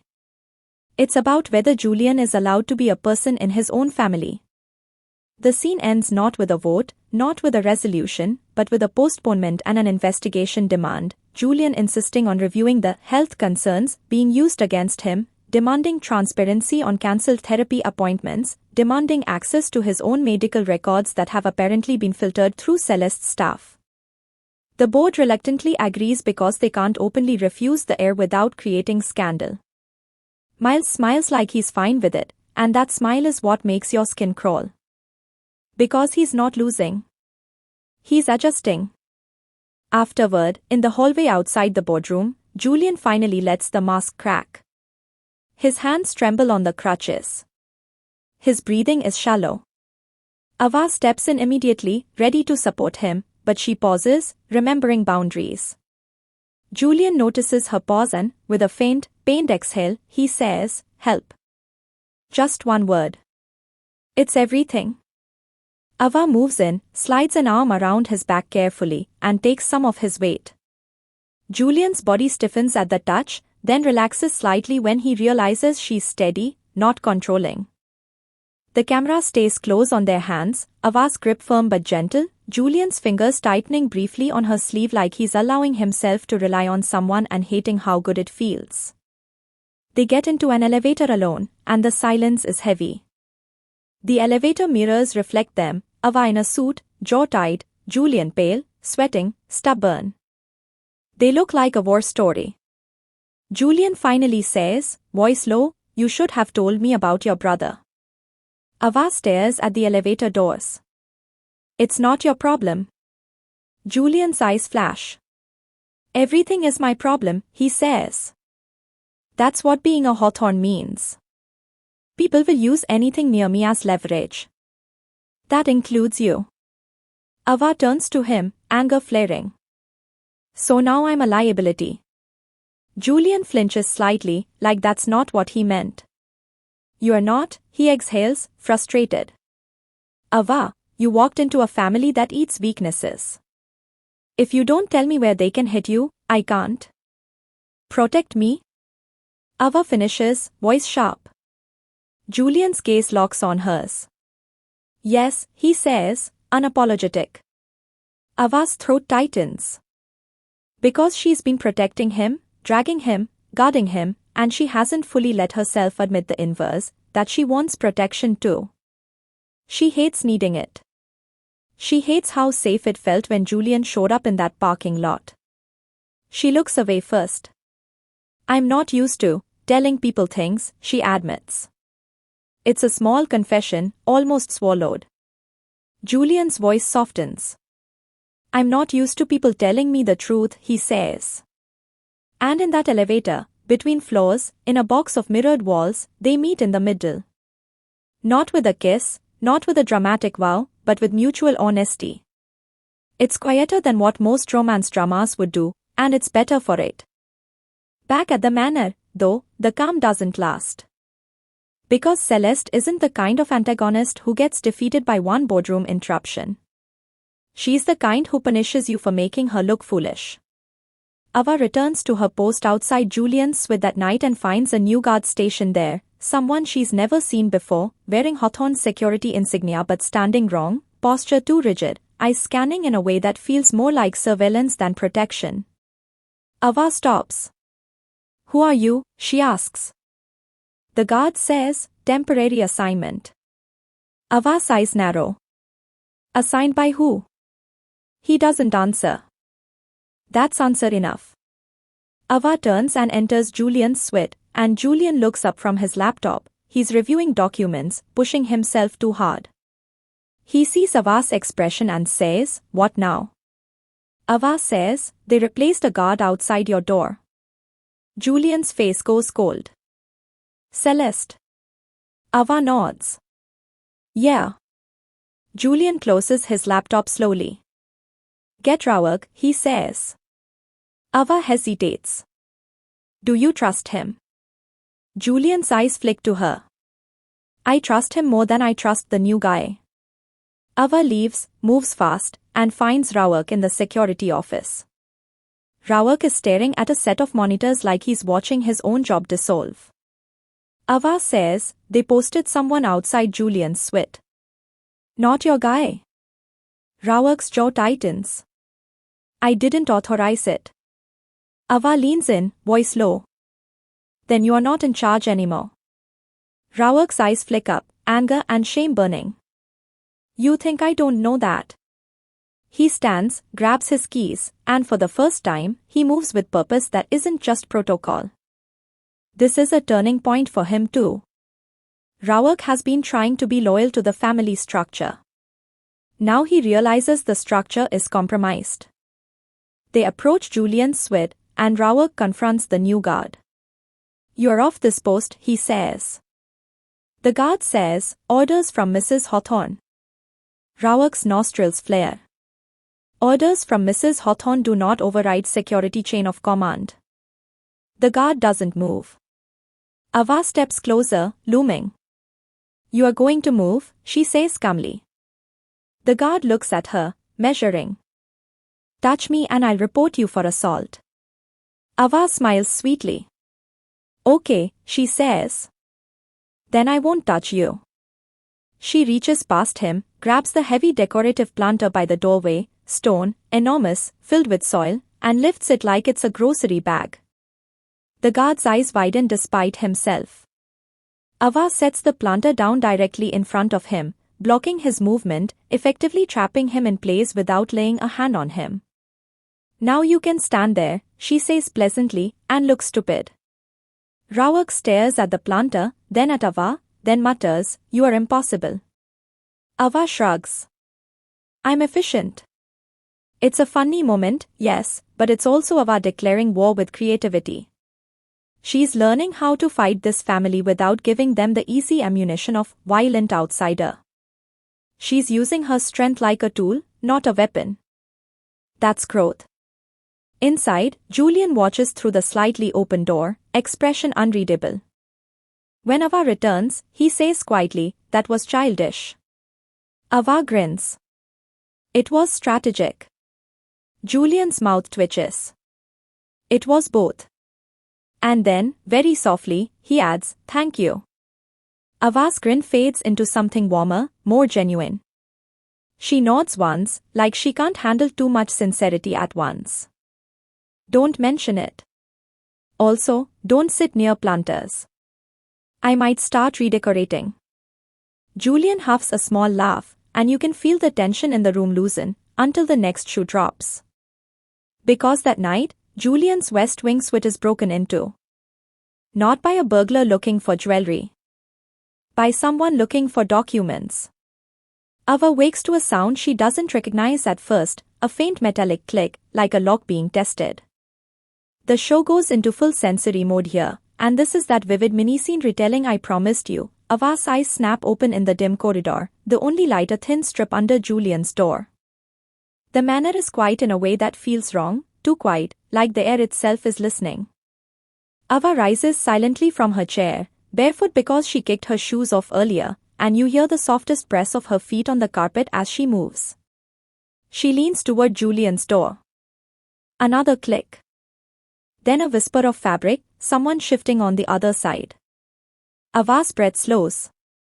Her hands flex. She reaches for the handle. And the door swings inward. A shadow moves in the gap, startled to see her standing there like a nightmare.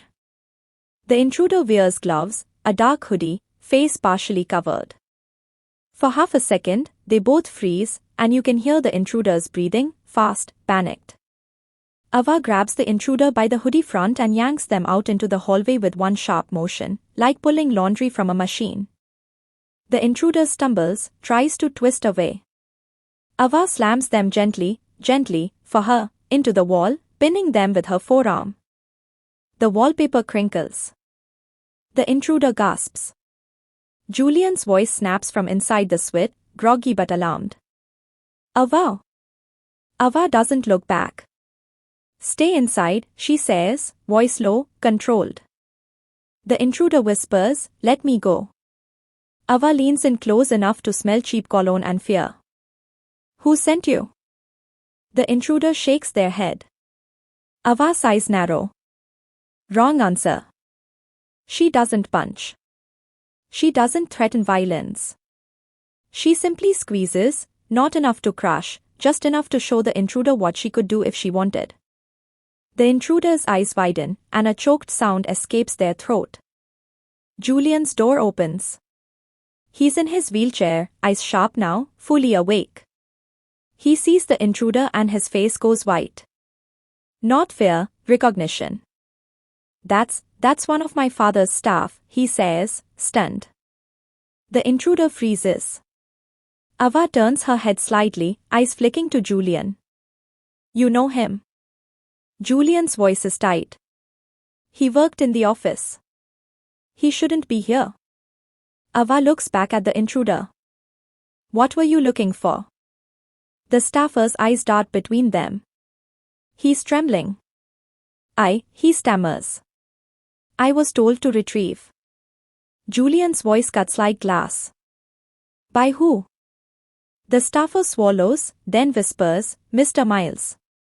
And the hallway seems to tilt. Ava's grip tightens automatically. Julian's face goes blank in that dangerous way again, like fury going quiet. If you were hoping Miles was just a smarmy cousin, that line tells you we are in deeper water. Now, remember, I'm keeping moderate spoilers, so I'm not going to unravel every late-game thread about who orchestrated what and how far back it goes. But I will say this, the show does not waste this reveal. It uses it as the first undeniable proof that the Hawthorne power struggle isn't just boardroom posturing. It's infiltration. It's sabotage. It's someone trying to control what Julian knows. They call raw work. They lock down the West Wing. Kincaid arrives, face pale but composed, and for the first time he looks genuinely shaken. The staffer is escorted away, and Julian sits there in the hallway, hands clenched on his lap, staring at nothing. Ava crouches in front of him, bringing herself to eye level, and she says gently, Hey. Breathe. Julian's voice is hollow. He's in my house, he says. In my room. Ava's eyes soften. Not anymore. Julian laughs once, bitter. You can't just rip him out like a tree, he says. Ava's mouth twitches, sad humor. I mean. I can. Julian's gaze lifts to her, and for a second, the despair cracks into something else, something like gratitude mixed with terror. This is why they're afraid of you, he says quietly. Ava frowns. They're afraid of me because I'm strong. Julian shakes his head slightly. No, he says. They're afraid because you don't belong to them. That line hit me. Because that's the difference.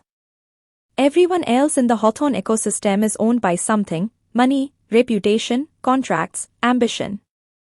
Ava is poor, desperate, yes, but she's not bought.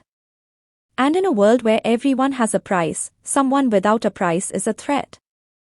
After the break-in, Julian finally agrees to something he's resisted for the entire first stretch of the drama. He agrees to let Ava see his medical files. Not the curated version Celeste's office has been feeding him.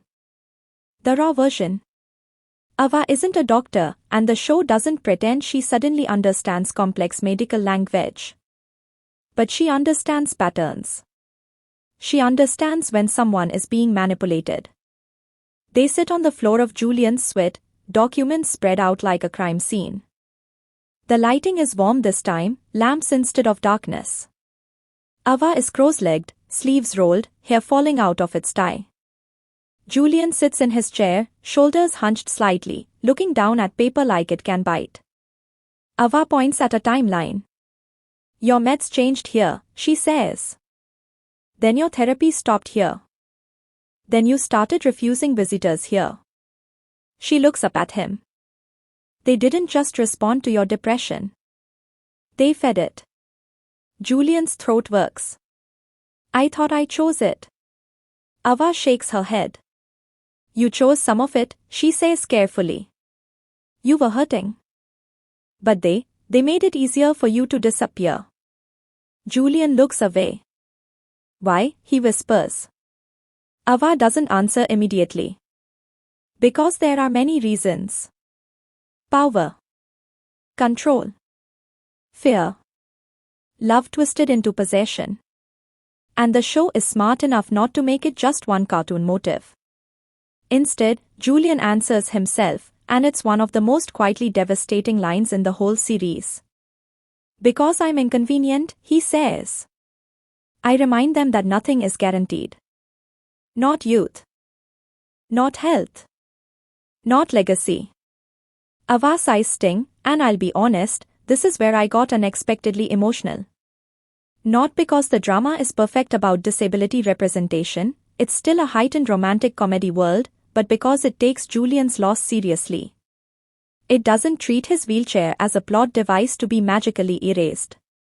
It treats it as a lived reality that shapes how people treat him and how he treats himself. If you've ever felt like your worth changed when your body changed, injury, illness, aging, anything, the way Julian's shame is written feels uncomfortably real. The show doesn't sensationalize it. It just sits with it. Ava reaches out, slowly, and places her hand on his knee, not gripping, not forcing, just resting, offering presence. Julian tenses, then doesn't pull away. His eyes close for a second like he's absorbing the simple fact of touch without agenda. Then he opens his eyes and says, I don't want you to leave again. Ava's throat tightens. She tries to joke. I literally can't. The contract. Julian cuts her off. Not the job, he says. You. Ava swallows. Her voice is smaller than we're used to. I won't, she says. And this time, it's not a promise tossed off. It's a vow made carefully. And here's where the romance starts turning from tension into something more openly affectionate. Not sugary. Still prickly. But real. There's a scene a little later where Julian asks Ava to help him practice standing. Again, I'm not going to get into the deepest endgame of his recovery, but the show uses these physical therapy beats as intimacy beats. It's not fetishized. It's not miracle montage. It's hard, sweaty, frustrating work. They're in the Manor's private gym, which is all sleek equipment and too much space. Julian is positioned between parallel bars, hands gripping, face tight with effort. Ava stands behind him, hands hovering near his waist, ready to catch but not touching. Julian's breathing is ragged. He takes a step. His knee shakes. He grimaces. Ava says softly, you are doing it.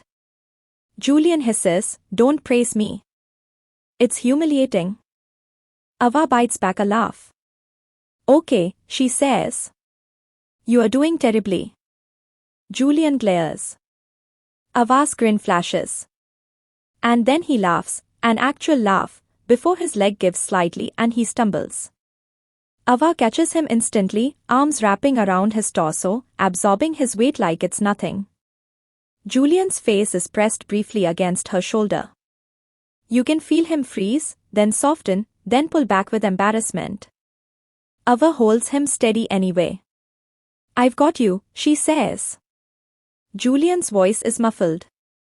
I know. That I know is huge. It's trust. It's acceptance. It's the opposite of his earlier isolation. And then, because this is a romance drama and the tension has to go somewhere, they almost kiss. It's not a full swoop-in, music swell, slow-motion thing. It's awkward and human. Julian pulls back, their faces close, and his eyes flick to her lips like his body is making a decision before his mind can shut it down. Ava's breathing catches. Her hands are still on his waist, steadying him, and suddenly that support feels intimate in a way neither of them expected. Julian's gaze lifts to her eyes. Ava, he says quietly, like her name is a question. Ava's voice is a whisper. Yeah. And then Julian pulls back abruptly, face tightening. We shouldn't, he says. Ava's expression flashes with hurt before she can control it. Because I'm your employee, she says, defensive. Julian shakes his head, frustrated. Because if I want something from you, he says, voice strained, I don't know if I'm allowed to want it. Or if it's just me taking. That is such a good line. Such a good character line. Julian's fear isn't just scandal. It's moral. He's terrified of replicating the Hawthorne way, using resources and power to claim people. Ava's face softens. She steps back slightly, giving him space. Then don't take, she says simply. Ask. Julian's throat moves. He looks like he wants to. He doesn't. Not yet. And that restraint, weirdly, makes the romance feel safer. The show is acknowledging the power imbalance, and instead of ignoring it, it makes it part of Julian's growth. He has to learn how to be loved without owning. While all this is happening, the family war escalates. Franklin begins pressuring Julian more directly. Vivian starts hovering in a more pointed way. Miles ramps up his helpfulness, offering Julian transportation, assistance, curated press appearances. Celeste, sensing she's losing control of Julian's mind, tries to regain control of his body, through doctors, through medication, through concern. There's a particularly nasty scene where Celeste invites a renowned specialist to the manor without telling Julian ahead of time, turning it into a surprise intervention. The specialist is well-meaning, but the ambush is not. Julian rolls into the sitting room and finds Celeste, Franklin on screen, the specialist, and a camera crew from a philanthropy documentary that Celeste arranged, because of course she did. She wants to capture Julian being cared for, as content. Julian's face goes white. What is this? He asks, voice tight. Celeste smiles warmly. Help, she says. Julian's hands shake on his wheels. You didn't ask. Celeste's smile doesn't waver. We are family. We don't need to ask. Ava is at the edge of the room, watching, and you can see her jaw clench. She steps forward, ready to intervene. Julian lifts a hand slightly, stop. He handles it. He looks at the camera crew. Get out, he says. They hesitate, looking to Celeste. Celeste's eyes narrow. Julian's voice sharpens. Now. The crew scrambles. Celeste's face tightens. Julian, you are overreacting. Julian's eyes are dead calm. No, he says. I'm reacting appropriately to being exploited. The specialist tries to smooth it over. Mr. Hawthorne, perhaps we can talk privately. Julian cuts in, I will choose my doctors. I will choose my treatment. I will choose who sees me on my worst days. And then he turns to Celeste, voice quiet but lethal. If you do this again, he says, I will destroy your access to me completely. Celeste stares at him like she's seeing a stranger. Because she is. She's seeing the Julian Ava has been pulling back into existence. Afterward, Ava finds Julian alone in his suite, breathing hard, eyes bright with anger and humiliation. Ava stands in the doorway, unsure whether to approach. Julian sees her and says, bitter, they think they can film my pain like it's a charity auction. Ava's voice is low. They're wrong. Julian laughs once. They're not wrong. They've been doing it my whole life. Ava walks in slowly. Then let's stop letting them, she says. Julian looks up at her.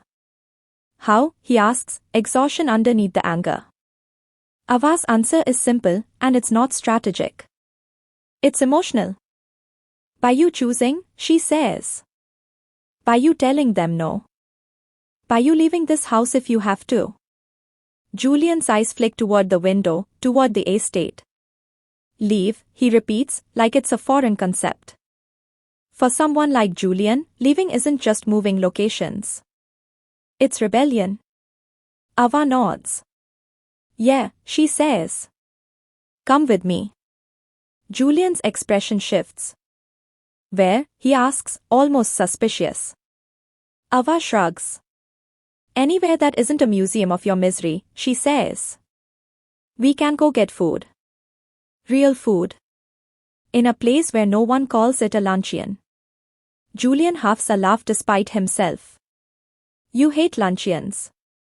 Ava deadpans. I hate anyone who says luncheon out loud.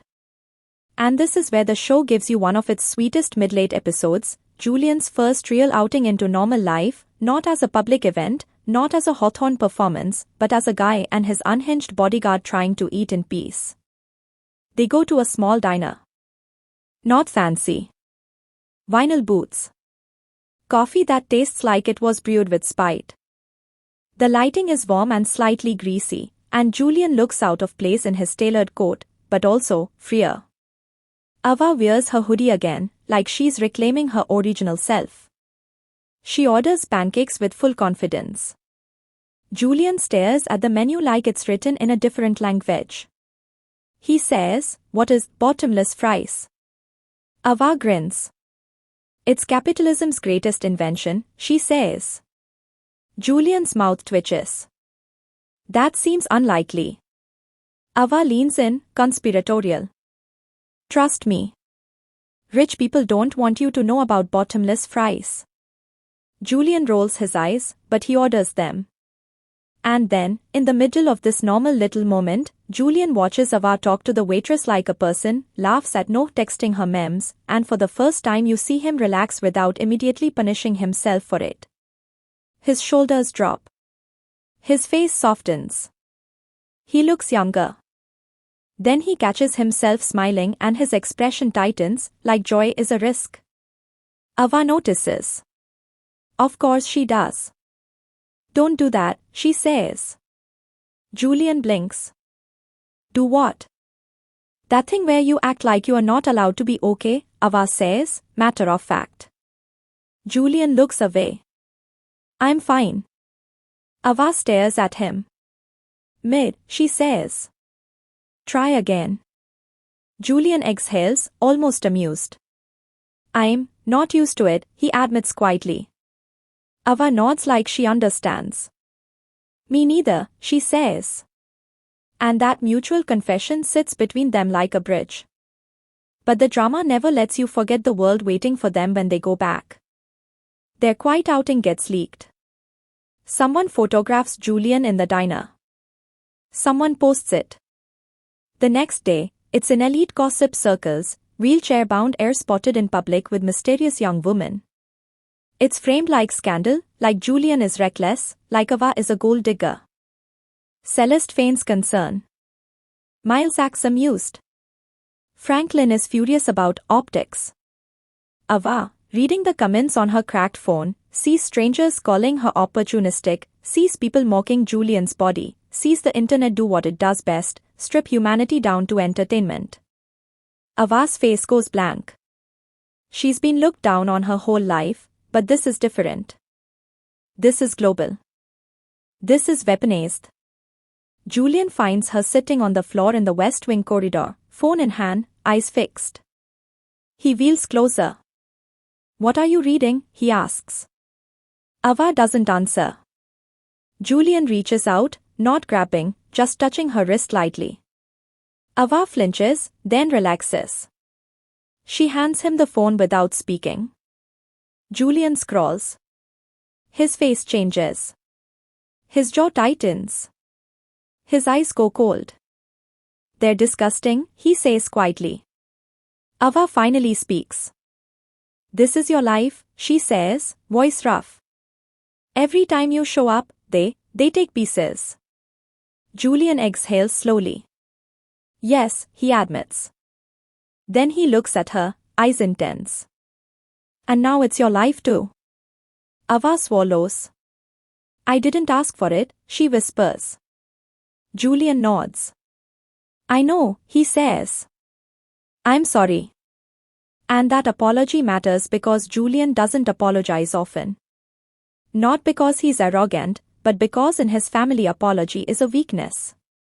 Julian choosing to say sorry is him choosing a different kind of power. Then he does something that is both romantic and politically dangerous. He issues a public statement. Not a defensive, no comment. Not a polished PR lie. A statement that calls out invasive media, demands respect for his privacy, and, most notably, refers to Ava as my protection and my friend. Not employee. Not staff. Friend. Ava reads it and feels her chest tighten. Because being called friend by Julian Hawthorne isn't just sentimental. It's protection. It gives her status in the Hawthorne world that Celeste can't easily dismiss. It also paints a target on her back. And that's when the show starts playing with physical danger more openly. Subtle at first, a car following Ava when she goes into town for supplies, a suspicious package delivered to the manor, a staff member slipping her a note that says, "Watch the West Gate." The music in these sequences gets more percussive, a little darker, like the show is deepening its palette while still keeping its comedic heartbeat. There's a sequence in the manor's greenhouse that I loved because it uses Ava's strength in a way that's not just, wow. Ava is walking through with Julian. He's insisted on seeing parts of the estate he's avoided. The greenhouse is humid, bright, full of green life. Julian looks overwhelmed by it at first, like it's too much sensation after living in dim rooms. Ava is talking about how plants are stubborn and kind of relatable, and Julian is almost smiling. Then a shelf above them rattles. A heavy pot shifts. It's falling.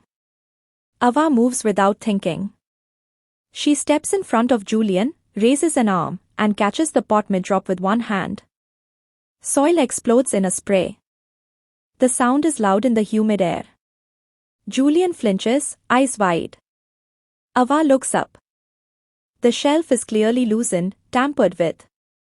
Ava sets the pot down carefully, jaw tight. "That wasn't an accident," she says. Julian's face goes pale. "They're escalating," he whispers.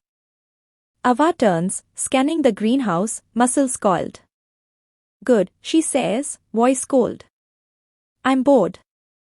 Julian stares at her. "That's not funny." Ava glances back at him, and her expression softens. "It's not," she agrees. "But I'm here." And here's another contrarian take, because I think it's worth saying. Some viewers read Ava as the sole savior figure, and Julian as the passive one being rescued. I don't think that's accurate, and the show quietly proves it. Ava's strength saves Julian's body, sure, but Julian's choices start saving Ava's life. He gives her legal protection. He gives her access to resources to help No. He gives her a kind of emotional permission to stop performing invincibility. He also, importantly, forces Ava to confront her own recklessness. Because Ava's instinct is to charge into danger alone, and Julian keeps pulling her back towards strategy. There's a scene where Ava wants to confront Celeste directly about the greenhouse sabotage.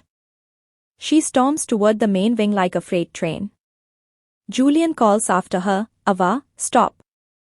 She ignores him. Julian wheels after her as fast as he can, frustration on his face. "Ava," he snaps. She stops, turns. "What?" she demands. Julian's voice is sharp. "You can't just attack everything," he says. "You think strength makes you invincible. It doesn't. It makes you visible." Ava's expression flickers. "So I should just sit quietly while they try to kill you?" Julian's eyes flash. "No," he says. "You should stay alive while you fight." Ava stares at him. And you can see it land. Because Ava's whole life has been survival through force. Julian is teaching her survival through patience. That's not a lesson she wants, but it's one she needs. And this is where the show's mutual healing theme actually becomes mutual. Ava isn't just dragging Julian into sunlight. Julian is teaching Ava how to stop sprinting towards self-destruction in the name of loyalty. The romance deepens in these moments. Not in grand gestures. In small shifts. Julian starts leaving his suite door open more often. Ava starts spending less time sleeping in the hallway chair and more time actually resting because Julian tells her, bluntly, if you faint on duty, I'll fire you. Ava says, you can't fire me. Julian replies, I'll find a way. Ava rolls her eyes, but she sleeps. That's scare disguised as threat, and it works because it's them. Ava, in turn, starts bringing Julian little pieces of the outside world. Not forcibly. Offered. She brings him takeout coffee from the diner. She brings him a cheap little keychain No bought him as a joke, a tiny dumbbell that says, built different. Julian stares at it, confused. Ava says, it's you. Julian says, it's you. Ava says, it's both of us. Julian's mouth twitches, and he keeps it. There's also a surprisingly tender episode centered around the Manor's annual charity gala, because of course the elites have a gala. Celeste wants Julian to appear, Miles wants to use it to position himself, Franklin wants optics, and Julian wants to burn the entire concept down. Ava, hilariously, is forced into a dress. Kincaid arranges it with the solemnity of a war general. Ava stands there in a fitted gown, looking like someone who got dressed for the wrong movie, and she says to her reflection, I look expensive. I don't like it. No, on video call, laughs so hard he chokes. You look like you could sue someone, he says. Ava glares. I could already sue someone. Emotionally? Julian sees her before the gala and freezes. His eyes widen slightly. He recovers immediately, because Julian Hawthorne is allergic to obvious feelings. You're dressed, he says. Ava raises an eyebrow. Astute. Julian clears his throat. It suits you, he says stiffly. Ava smirks. Say it like you mean it. Julian's eyes flick to hers, and he says, quieter, you look beautiful. Ava's expression changes, just a flicker of vulnerability. She looks away, flustered, and mutters, okay, rich boy. Don't get weird. Julian's mouth twitches. You told me to ask. Ava freezes. Because he did. He asked, in his way. And her heart can't handle it. At the gala, the show goes full glossy elite circle spectacle, chandeliers, string quartet, jewel tones, camera flashes. But beneath the glamour, it's a minefield. Julian appears with Ava at his side, and the room reacts like electricity. People are polite. Their eyes are not. Miles glides over, charming. Julian, he says, smiling. Ava, he adds, with fake warmth. You've become quite the headline. Ava smiles back, bright and dangerous. So have you, she says. People love a man who hovers near an empty throne. Miles's smile tightens a fraction. Careful, he murmurs. Ava tilts her head. Why, she asks. You going to send another staffer into Julian's room? Miles's eyes flash, and for the first time his composure cracks. You don't know what you are talking about, he says. Ava leans in, voice low. I know you are sweating, she whispers. And I know it's not the champagne. Julian watches this exchange with a mix of amusement and warning. Later, he pulls Ava aside and says, you are provoking him. Ava shrugs. Good. Julian's voice is tight. He wants you to slip. He wants you to look unstable. Ava looks at Julian. Then I'll be stable, she says. But I'm not going to be quiet. Julian studies her for a beat, then nods once. Fine, he says. Just, don't do it alone. And there it is again. The shift from isolation to partnership. The gala also gives us one of the most romantic scenes in the drama, and it's not even a confession. It's a dance. Julian initially refuses to dance, obviously. He makes a sarcastic comment about being an inconvenience in public. Ava doesn't argue. She just says, then we'll be inconvenient together. She wheels him, yes, he's in the wheelchair for this sequence, onto the edge of the dance floor. People stare. Ava ignores them. She puts one hand on the back of his chair and the other out, palm up, inviting. Julian looks at her hand like it's a dare. Ava says softly, ask. Julian's throat moves. He looks up at her, eyes intense, and he says, quietly, will you dance with me? Ava's smile is immediate, warm, real. She takes his hand. Yes, she says. And they dance, not in a traditional, spin way, but in a slow, close movement where Ava guides the chair gently, matching the rhythm, their hands linked. Bodies close enough that Julian can feel her warmth. The string quartet plays something tender. The lighting is golden. The camera circles them, and for a moment, the elites blur away. It's just them in a small pocket of dignity. Julian's eyes close briefly. Ava's fingers tighten around his. And I'm going to be honest, this scene made me tear up. I didn't expect it. I expected fluff. But the tenderness of it, the insistence that Julian deserves romance without needing to fix his body first, hit me right in the chest. It's one of those moments that makes you forgive the show's occasional pacing issues because you can tell the creators know what they want to say. Of course, the dance doesn't stay safe. It's a gala. Someone has to ruin it. A reporter sneaks in, because Miles's camp has deliberately loosened security. The reporter pushes forward, camera up, asking invasive questions about Julian's recovery and Ava's relationship to him. Ava steps in front immediately, blocking the lens with a calm smile that does not match her eyes. Back up, she says. The reporter laughs. Are you his girlfriend or his nurse? He taunts. Ava's smile turns sharper. I'm the person between you and regret, she replies. Julian, behind her, says quietly, enough. His voice is calm, but it carries. The reporter turns to him, tries to bait him.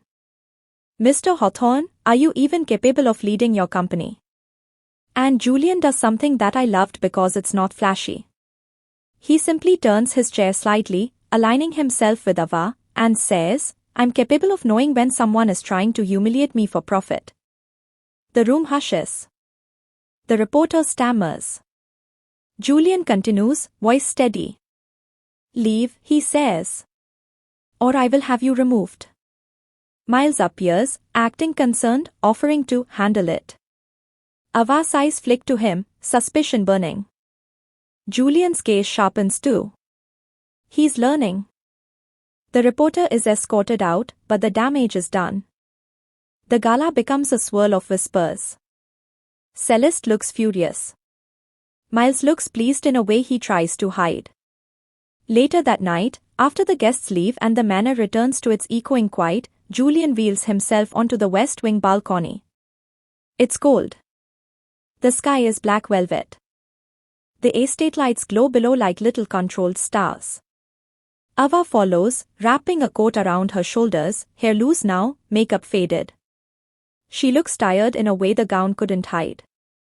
Julian doesn't look at her at first. He says quietly, do you regret it? Ava frowns. Regret what? Julian's voice is tight. Being seen with me.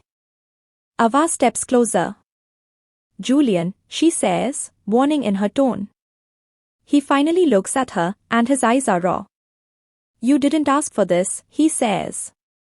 You didn't ask to be dragged into my family's war. Ava's throat tightens. She looks away briefly, then back.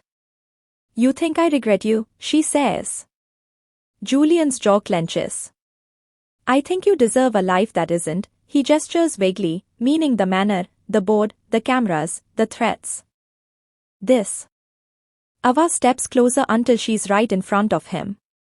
She crouches slightly so they're level, and she says, voice steady, I deserve a life where my brother is safe.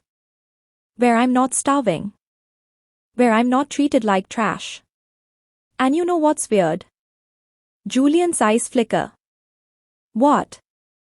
Ava's mouth twists, half smile, half sadness. With you, even in this mess, I feel respected.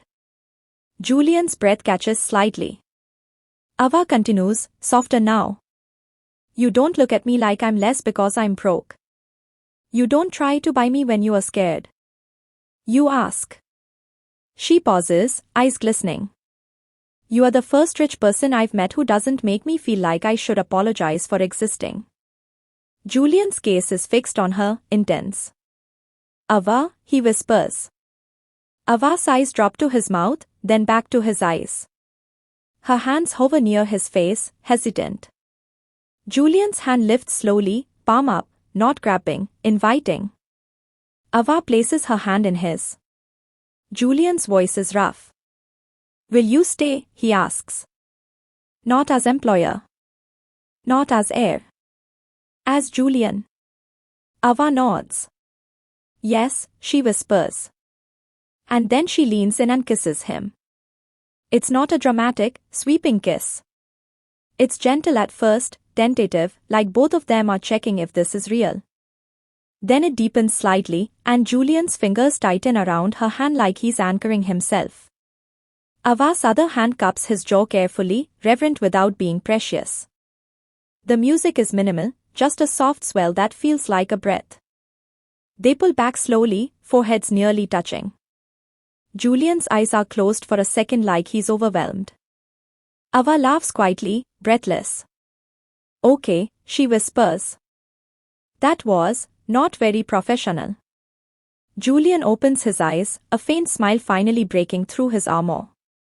I fired professionalism, he murmurs. Ava snorts. You can't fire professionalism. It's not an employee. Julian's smile widens slightly.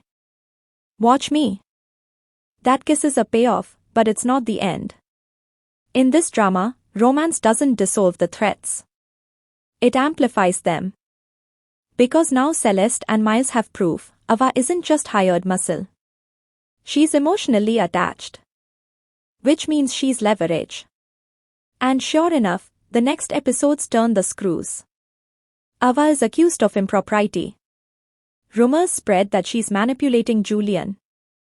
The board starts questioning Julian's judgment. Franklin is furious. Celeste plays wounded, I only wanted to protect him. Miles quietly stokes the fire. Ava, being Ava, wants to punch the rumors. Julian, being Julian, wants to crush them with strategy. They argue about it, and those arguments are some of the healthiest conflict writing in the show because they're not misunderstandings. Their value clashes. Ava believes in direct confrontation. Julian believes in controlled power.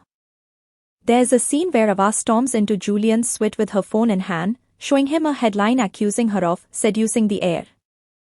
Ava's face is furious. They're calling me a whore, she says bluntly. Julian's face goes cold. They'll retract it, he says. Ava laughs bitterly. How? Julian says, with lawyers. Ava slams the phone down on the table. I don't want lawyers, she snaps. I want them to stop. Julian's eyes flash. They won't stop, he says. Not until they fear consequences. Ava's throat tightens. So I just live with it. Julian's voice softens, and you can hear the hurt underneath his logic. I've lived with it my whole life, he says. I don't want you to. That's why I'm trying to end it. Ava stares at him, and the fight drains a little. She exhales. I hate this world, she admits. Julian nods. So do I, he says quietly. That's why I stopped living in it. Ava steps closer, voice low. And I dragged you back. Julian's gaze lifts to hers. Yes, he says. And now I'm dragging you into the part you didn't know existed. Ava's jaw tightens. Then teach me, she says. Julian's eyes soften. I am, he replies. That's partnership. That's the romance maturing. Now, the big late-game propulsion of the show, again, without spoiling the final resolution, centers around the truth of Julian's crash and the way it has been used as a narrative weapon. The drama drops clues like breadcrumbs, inconsistent police reports, a missing security camera feed, Franklin's sudden refusal to discuss the night, Vivian's guarded comments, Miles's too convenient presence in certain timelines. The show doesn't treat the crash as a random tragedy, it treats it as the origin of the power vacuum. Ava, with her blunt moral compass, can't accept that the crash is just fate. She starts digging. She leans on Kincaid, who resists until Ava catches him in a rare moment of emotion, hands shaking while he polishes silver, eyes haunted. Ava says, "You know something." Kincaid's voice is quiet.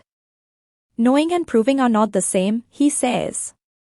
Ava replies, "Then help me prove." Kincaid looks at her for a long beat, then says, almost inaudibly, "If you pull this thread, the whole house may fall." Ava shrugs. "Good," she says. "It's built on rot." Kincaid's eyes flicker with something like admiration, or relief, or fear. "You are very brave," he says. Ava corrects him immediately. "I'm scared," she says. "I'm just doing it anyway." That line is the core of Ava's arc. She's not fearless. She's stubborn in the face of fear. Julian's arc, meanwhile, becomes about reclaiming agency not just from his family but from his own self-loathing. He starts making decisions again. He starts meeting with allies on the board quietly. He starts demanding information. He starts building a plan. He also starts letting people in. Vivian, unexpectedly, becomes more complex as the show goes on. She isn't just a neutral aunt. She's someone who has survived the Hawthorne machine by never stepping into its center. She sees Ava as both a threat and a chance. There's this tight scene where Vivian corners Ava in the manor library, dark wood, high shelves, that smell of old paper and money. Vivian says, "You are making waves." Ava replies, "That's the idea." Vivian's eyes narrow. "Do you realize what happens to people who challenge Franklin?" Ava shrugs.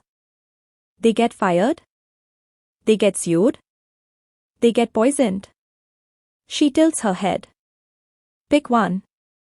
Vivian's mouth tightens. "You joke," she says. Ava's expression hardens. "I don't," she says. "I cope." Vivian studies her for a long beat, then says quietly, "You are good for Julian." Ava blinks. That sounded like a compliment. "Are you okay?" Vivian actually snorts, one of the few times the show lets her mask slip. "Don't push your luck," she says, then adds, more serious, "If you want to protect him, stop treating this like a fistfight. Start treating it like a war." Ava's eyes narrow. "You have something?" Vivian hesitates, then slips a small USB drive into Ava's hand. "I have a piece," she says. "Not the whole story. Don't come back asking me for more." Ava closes her fingers around it. "Why help?"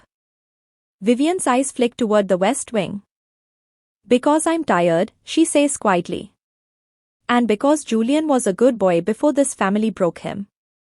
Ava's throat tightens. She nods once. "Thank you," she says. Vivian walks away without another word, heels clicking like punctuation. That USB becomes one of the mid-late catalysts for the thriller side of the drama. Ava and Julian review it together in Julian's suite, lights low, laptop screen glowing. The footage is incomplete, but it's enough to raise horrifying questions about who knew what, when. Julian's face goes pale as he watches. Ava's hands clench. The music goes quiet, letting the sound of the video, static, muffled voices, a timestamp, do the damage. Julian whispers, "They lied." Ava says, voice cold, "Yeah." Julian's eyes lift to hers, raw. "How many lies?" he asks. Ava's expression softens. "Too many," she says. And then Julian does something I didn't expect from him early on, he reaches for Ava's hand first. He doesn't ask. he doesn't take. He offers his palm, and Ava laces her fingers with his like it's instinct now. Julian's voice is tight. If we do this, he says, it will destroy my family. Ava's eyes don't waver. Your family is already destroying you, she says. We are just stopping the slow part. Julian exhales, eyes closing briefly. I don't know if I'm strong enough, he admits. Ava leans in, forehead almost touching his. You asked me once if you are weak, she whispers. You are not. You are just surrounded by people who need you to believe you are. Julian's eyes open, glistening. And you, he whispers. You are surrounded by people who need you to believe you can do everything alone. Ava laughs softly, broken. Yeah, she admits. They sit there, hands tangled, and it's one of the most intimate scenes in the series because it's not about attraction. It's about two people seeing each other's wounds clearly and choosing not to run. Now, because this is still a light comedic redemption drama at its core, the show doesn't turn into pure misery.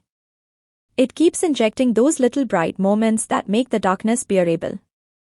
No becomes a surprising source of levity and heart. He and Julian develop this weird, cautious friendship where No doesn't treat Julian like a fragile museum piece, and Julian doesn't treat No like a charity case. No calls Julian, wheelchair Batman, once, and Julian deadpans, I hate you, while clearly not hating him. Ava watches them bicker and mutters, I'm going to start charging both of you for emotional labor. There's a scene where No catches Ava and Julian holding hands in the hallway and makes a gagging noise. Ava throws a pillow at him hard enough to launch him backward into a chair. No wheezes, okay, Hulk, relax. Julian, watching, actually laughs, full laugh, and then winces because laughing hurts his ribs from physical therapy. Ava immediately stops, concerned. Julian waves her off, still smiling. Worth it, he says. Those moments matter because they show Julian building a life again, one with ordinary annoyance and affection, not just trauma. But the threats keep coming, and the show's tension peaks around another board confrontation, this time with higher stakes and more personal cruelty. Franklin finally appears in person at the manor, and that entrance is shot like a villain reveal even though he's Julian's father. Franklin is tall, silver-haired, perfectly dressed, ice cold. When he steps into the West Wing, it's like the air stiffens. Staff straighten. Even Celeste looks slightly smaller, which tells you everything about where real power sits. Franklin enters Julian's suite without knocking. Ava moves instinctively to block, but Julian lifts a hand, let him. Franklin looks at Ava like she's furniture. Bodyguard, he says dismissively. Ava's jaw tightens. Julian says, voice calm, Ava. Stay. Franklin looks at Julian's crutches leaning against the wall. So you are performing recovery now, he says. Julian's face hardens. I'm recovering, he corrects. Franklin steps closer, eyes sharp. Recovery requires discipline, he says. Not chaos. His gaze flicks to Ava. Ava smiles sweetly. Nice to meet you too, she says. Franklin ignores her and looks back at Julian. You embarrassed this family, he says. Leaving the board meeting. Public statements. Dining like a common man. Julian's eyes flash. I ate fries, he says. If that embarrasses you, maybe you are fragile. Ava bites her lip to keep from laughing, because Julian delivering petty insults to his father is kind of delicious. Franklin's expression doesn't change. You are not stable, he says flatly. You are being influenced. Julian's jaw clenches. I'm being supported, he says. Franklin's gaze sharpens. By her, he says, as if Ava is a contaminant. Julian's voice drops, deadly calm. Don't, he says. Franklin finally looks at Ava directly. How much, he asks. Ava blinks. Excuse me. Franklin repeats, how much does she cost, like he's asking about a car. Ava's face goes cold. Julian's hands tremble. She's not for sale, Julian says, voice tight. Franklin's eyes narrow. Everyone is for sale, he says. Ava's throat tightens with rage, but she forces a smile. Then you are underpaying, she says, and the line lands like a slap. Franklin's gaze flickers. Celeste, in the doorway, looks like she might faint from shock. Kincaid's eyebrows move that 1 millimeter again. Franklin steps forward, voice low. You will leave this house, he tells Ava. Ava doesn't move. Julian's voice is quiet but iron. No, he says. Franklin turns to Julian, ice cold. You will choose, he says. Her, or your inheritance. And this is where the show gets savage, because it makes Julian face the oldest Hawthorne weapon, conditional love. Choose what we approve, or lose everything. Julian's face goes pale. Ava's chest tightens. Because Ava never wanted to be the reason Julian loses his place. She's been fighting to keep him in it. Being used as a wedge is her nightmare. Julian's gaze flicks to Ava briefly. Ava shakes her head slightly, eyes wide. Don't. Don't sacrifice everything for me. Don't burn your life down. Julian looks back at Franklin, and his voice is steady when he answers. If my inheritance requires me to abandon the only person in this house who treats me like a human being, he says, then you can keep it. The room goes silent. Ava's eyes sting. Julian's expression is calm, but his hands are shaking. Franklin stares at him, then gives a small, cold smile. Then you are not a Hawthorne, he says. Julian's voice is quiet. Good, he says. And that's the scene where you realize Julian's redemption isn't about walking again or running the company. It's about choosing his own moral spine over the family's power. Now, does the show make this choice easy? No. It shows consequences. Financial threats. Legal pressure. Attempts to remove Julian's authority. And it forces Ava to confront something too. Being chosen is heavy. It's not just flattering. It's responsibility. Ava becomes terrified of what Julian loses because of her. There's a night scene after Franklin leaves where Ava sits alone in the greenhouse, hands wrapped around a mug of tea she didn't ask for. The plants breathe around her in humid silence. She looks small for the first time. Julian enters quietly, wheels soft on the tile, and stops a few feet away. Ava doesn't look up. You shouldn't have done that, she says, voice raw. Julian's voice is gentle. Done what? Ava laughs, bitter. Chosen me, she says. Julian's breathing is slow.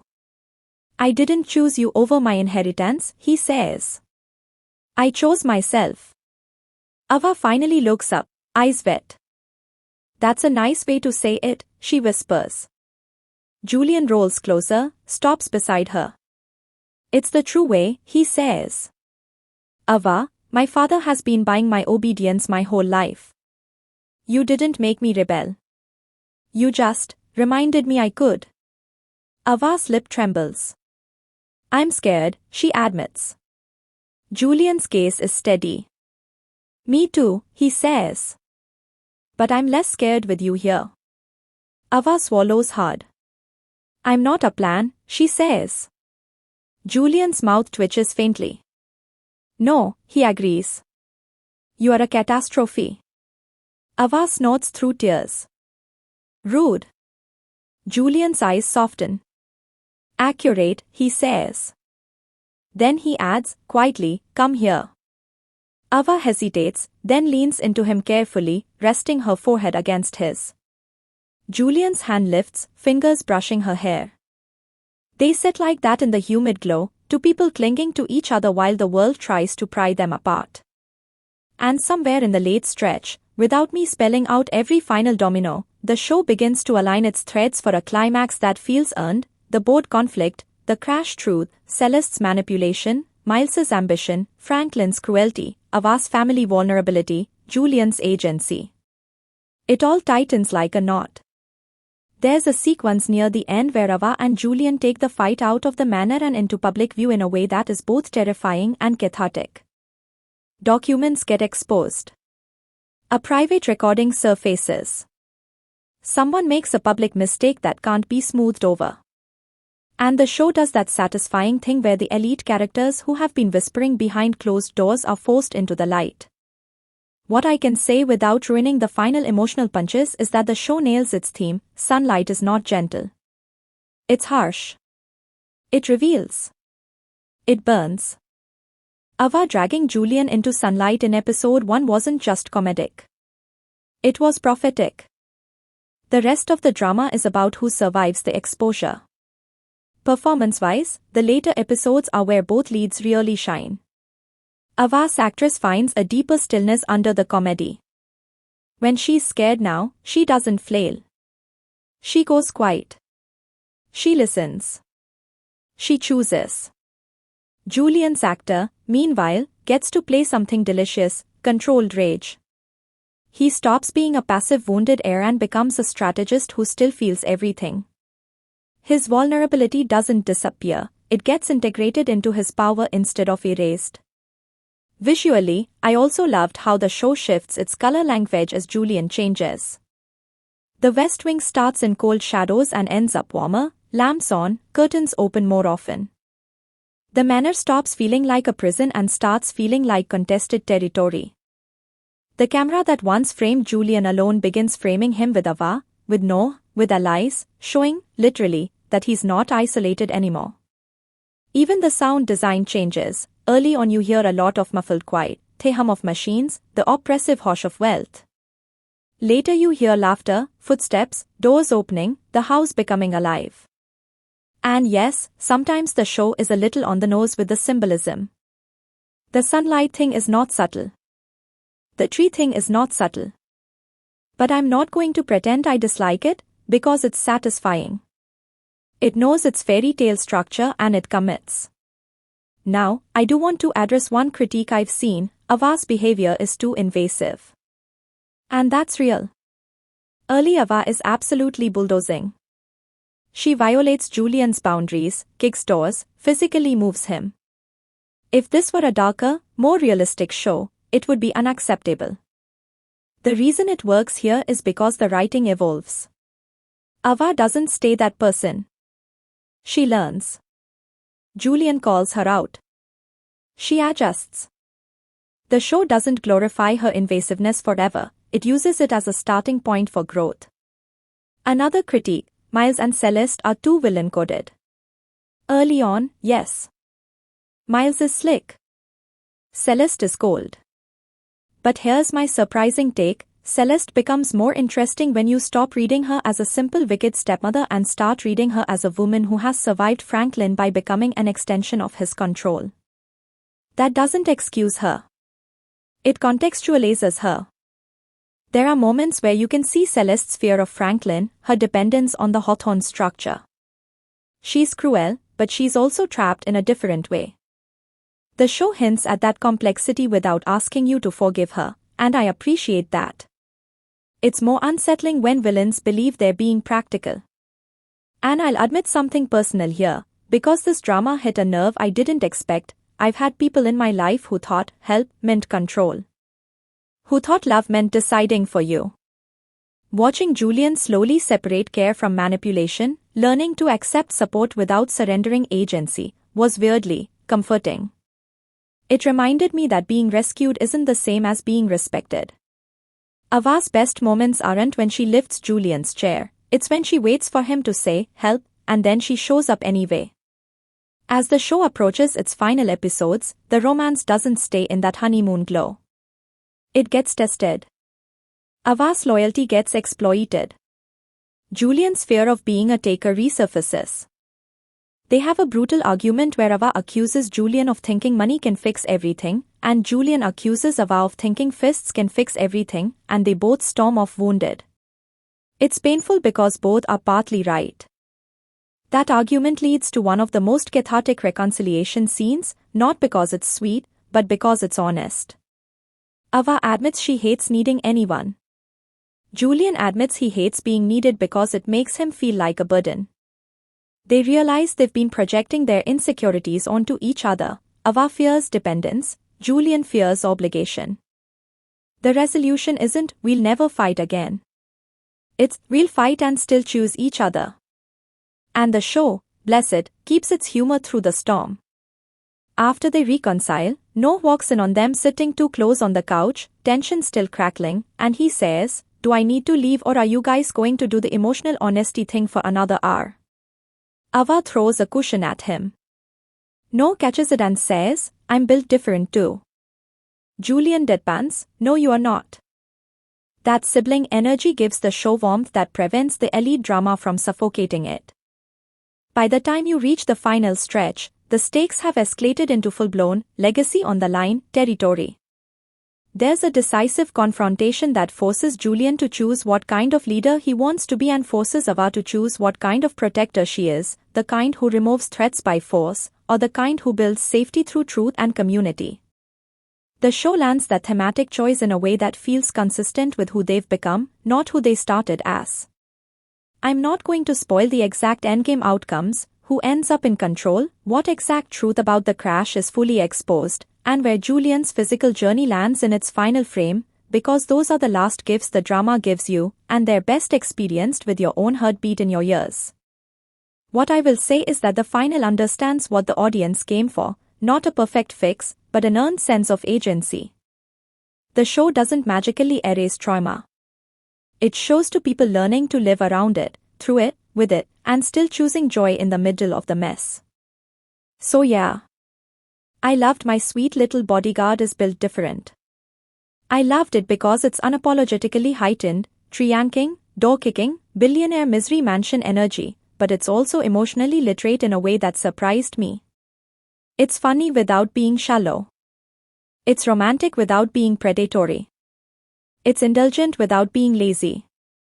And it delivers that specific satisfaction of watching elite cruelty get challenged by someone who doesn't know the rules and doesn't care.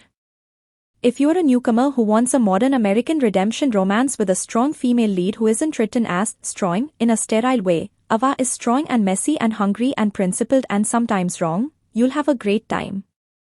If you like a male lead who isn't just cold for aesthetic reasons but is genuinely broken and still sharp, Julian is a gift.